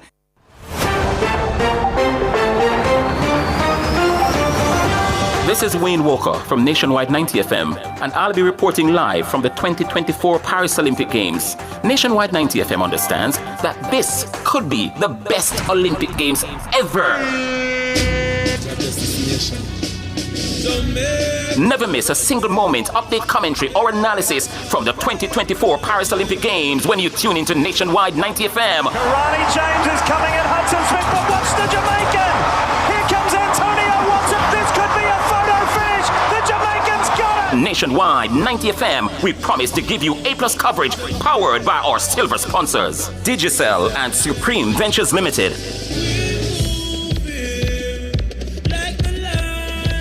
Jamaica up the fastest man in alive. Him faster than Caraway. Dancehall music.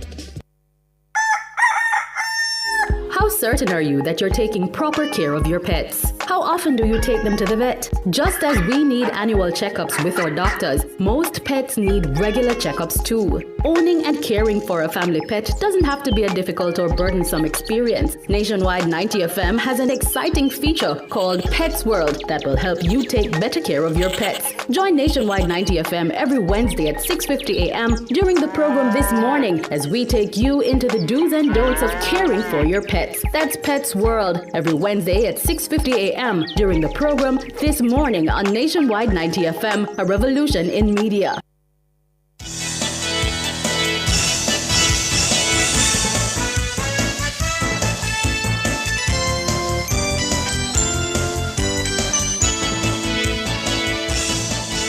$14 minutes going up to 8 o'clock. We're taking your calls on 876-630-93-7124 or 876-618-8255. Our first call of the evening, Keisha. Good evening, Keisha. Yes, good evening. It's been a while. Yes, indeed. How are you doing? I'm fine. Well, happy to know that. And you? I'm doing fabulous. Good. Hi, Siobhan. Good evening, Keisha. How art thou? I'm doing quite well. I'm happy to know that. So you. Yes, Keisha. Just like I to touch on two little items here, right? Uh-huh. Pertaining to our final appellate court, Yes. I believe it should put to a referendum. Uh-huh. It shouldn't be that Mark Golding decided for the entire Jamaica. Mm-hmm. It should be put to a grand referendum, and persons who, wherever you go, you know, they should make the decision. The citizens of the country should make that decision. Mm-hmm. Mm-hmm. What Yes. say you, sir? You? The people of Jamaica should be engaged and be, yes. I don't have a problem with that. I don't have a problem with that. And the next thing again, sir, you, when Mr. Golding said that it is his idea that person with dual citizenship should sit in Parliament, I don't believe it's his own idea. He's only saying it now because, persons are going back to what happened in time. So now he's saying that it's his idea or belief. But I don't believe it's his idea. He's just saying it now. Mr. Golding And it goes has... to show how hypocritical those persons are. I think Mr. Golding is being politically expedient. Yes? Exactly. He's being politically expedient, and that's why he is finding himself embarrassed by the flip-flopping that he has been caught in. Yeah. I was shocked when I heard that radio yesterday morning, Mm-hmm. because I remember what happened to Mr. Darrell Valls and quite a number of other things. Shaheen Robinson was Yes. and yes. Sharon Webster, I think it was. Sharon Hay Webster too. I think so too. Yes. Yes. Mm-hmm. She crossed the floor as a result. Yes. Uh-huh. But Mr. Hughes, why would I have somebody in Parliament who pledge allegiance to a different country, right? Mm-hmm. And in Parliament, no, sir, I don't believe so. I can't wrap my mind around it. The divided loyalties, and you're going to make laws for those of us who choose, to remain here and to accept the good and the bad and the ugly. Yeah, and you gonna come here and make laws, and you can jump on a plane and say goodbye. Exactly. And we don't have that option. No, sir, we have to tell you so. Yes. Mm-hmm. And sorry, one thing before I go. You see, I know that there are a lot of listeners who listen to your program would have called and communicate with me. I was they picked me in Crossroad last week, Mr. Hughes, and stole my phone. Eh? Yes, sir. I was walking with my son. I was coming from Harper Tree, and I was walking in the Crossroad area, Mr. Hughes, and I just felt when like I was on a backpack, and I just felt when a pressure on my back, and somebody just running the bag and just take out the phone. Mm. So I just tell the people, so just give me a week, I'm going to start out myself, and then the communication thing can, Yes. All right, Keisha. Rest of yourself, so you have a good evening. You too. Take care. Carl, good evening. Evening, Sharon. Privy Council. Now Caribbean Court of Justice. You're not talking about the vaccine. We are charging people and referendum. Charge them $150. Mr. Golding, TJ Patterson take with taxpayer $27 million, help to set up Court of Caribbean and tell us all what about referendum. Forget it, I am not in that. Well, we in at that referendum, PJ Patterson, referendum. Anyhow, we don't have no time to waste with Mr. Golding. The inflation rate come down this evening. I wonder if Golding here to 5% back. That we need to. It was 5.3. It was 5.6 the month prior. 5.3. Right. I hope Golding here those good things that is happening to you. I hope when I go back to America to carry files, you will carry that to Radigan. Hope you will carry that type of news. Mr. Hughes. Yes, sir. No, as the Prime Minister said today, no surprise. Golding a flexing muscle. And continue to flex your muscle, Golding. It's time soon come. Same thing Peter Philip did that do. Flexing muscle and wouldn't left off for Andrew Holden's house. And see when they get 49. Your time soon come, Golding. Go and flex your muscle. Go and flex your muscle, young boy. Go and flex your muscle. Your time soon come. Because you make Dan and this not tell you rubbish. And you feel to say you are leading a poll. Well, continue go and flex your muscles, young man. You will soon see what awaits you. Same way Peter Philip was carrying on. But I am happy. And the next thing Mr. Hughes, see like how inflation rate come back down. Mr. Clark did tell you to come back down to that money governor of the Bank of Jamaica. And Mr. Clark tell me also say maybe by this month end, by the time the tax office people them collect up and he know everything, maybe we're not talking about the 25 or the 22 billion that we could be talking about less. So, me I go with Mr. Clark. So all the whole nice way did I make, the things that fall back in line. Hold on upon that, Golding. Hold on upon that. All right, sir. Okay. Siobhan, I think you were in the production meeting this afternoon when we were discussing this matter of the long-running debate now, whether we should ditch the Privy Council for the CCJ. Yes? I didn't hear the public opinion. How did that go? I think most people, I think we're mixed views, but I think most people said they would have stayed with the Privy Council. Oh. And there was a perspective shared in the meeting, listeners, and I'm going to raise it here, where a member of the team said, listen, since the Vybz Kartel ruling from the Privy Council, the streets are saying Privy Council, that would have shifted the streets in favor of retaining the Privy Council with the white man them, because the white man them give cartel justice. Is that what you're picking up on the streets, Siobhan? Well, I know there are a lot of opinions which have narrowed as a result of that case regarding the Privy Council to suggest that, yes, they'd prefer to go with the Privy Council as a result of the ruling. I don't know if I share that opinion, but yes, you're right. There has been that narrowing of views. And when I heard it this afternoon, I said, the streets, the sociology of these things, yeah, we have to be careful, because some of us who are not of the streets, yes, are not in touch with the thinking of the streets, yeah, and we may very well be surprised that that cartel judgment may have shifted some people. But when people suggest that they want a referendum to decide the CCJ, would they accept going one way or the other with a, let's suggest, a 60-40% split, where only a 20-point difference would decide what would be the final appellate court for the country? I don't know. Say that again?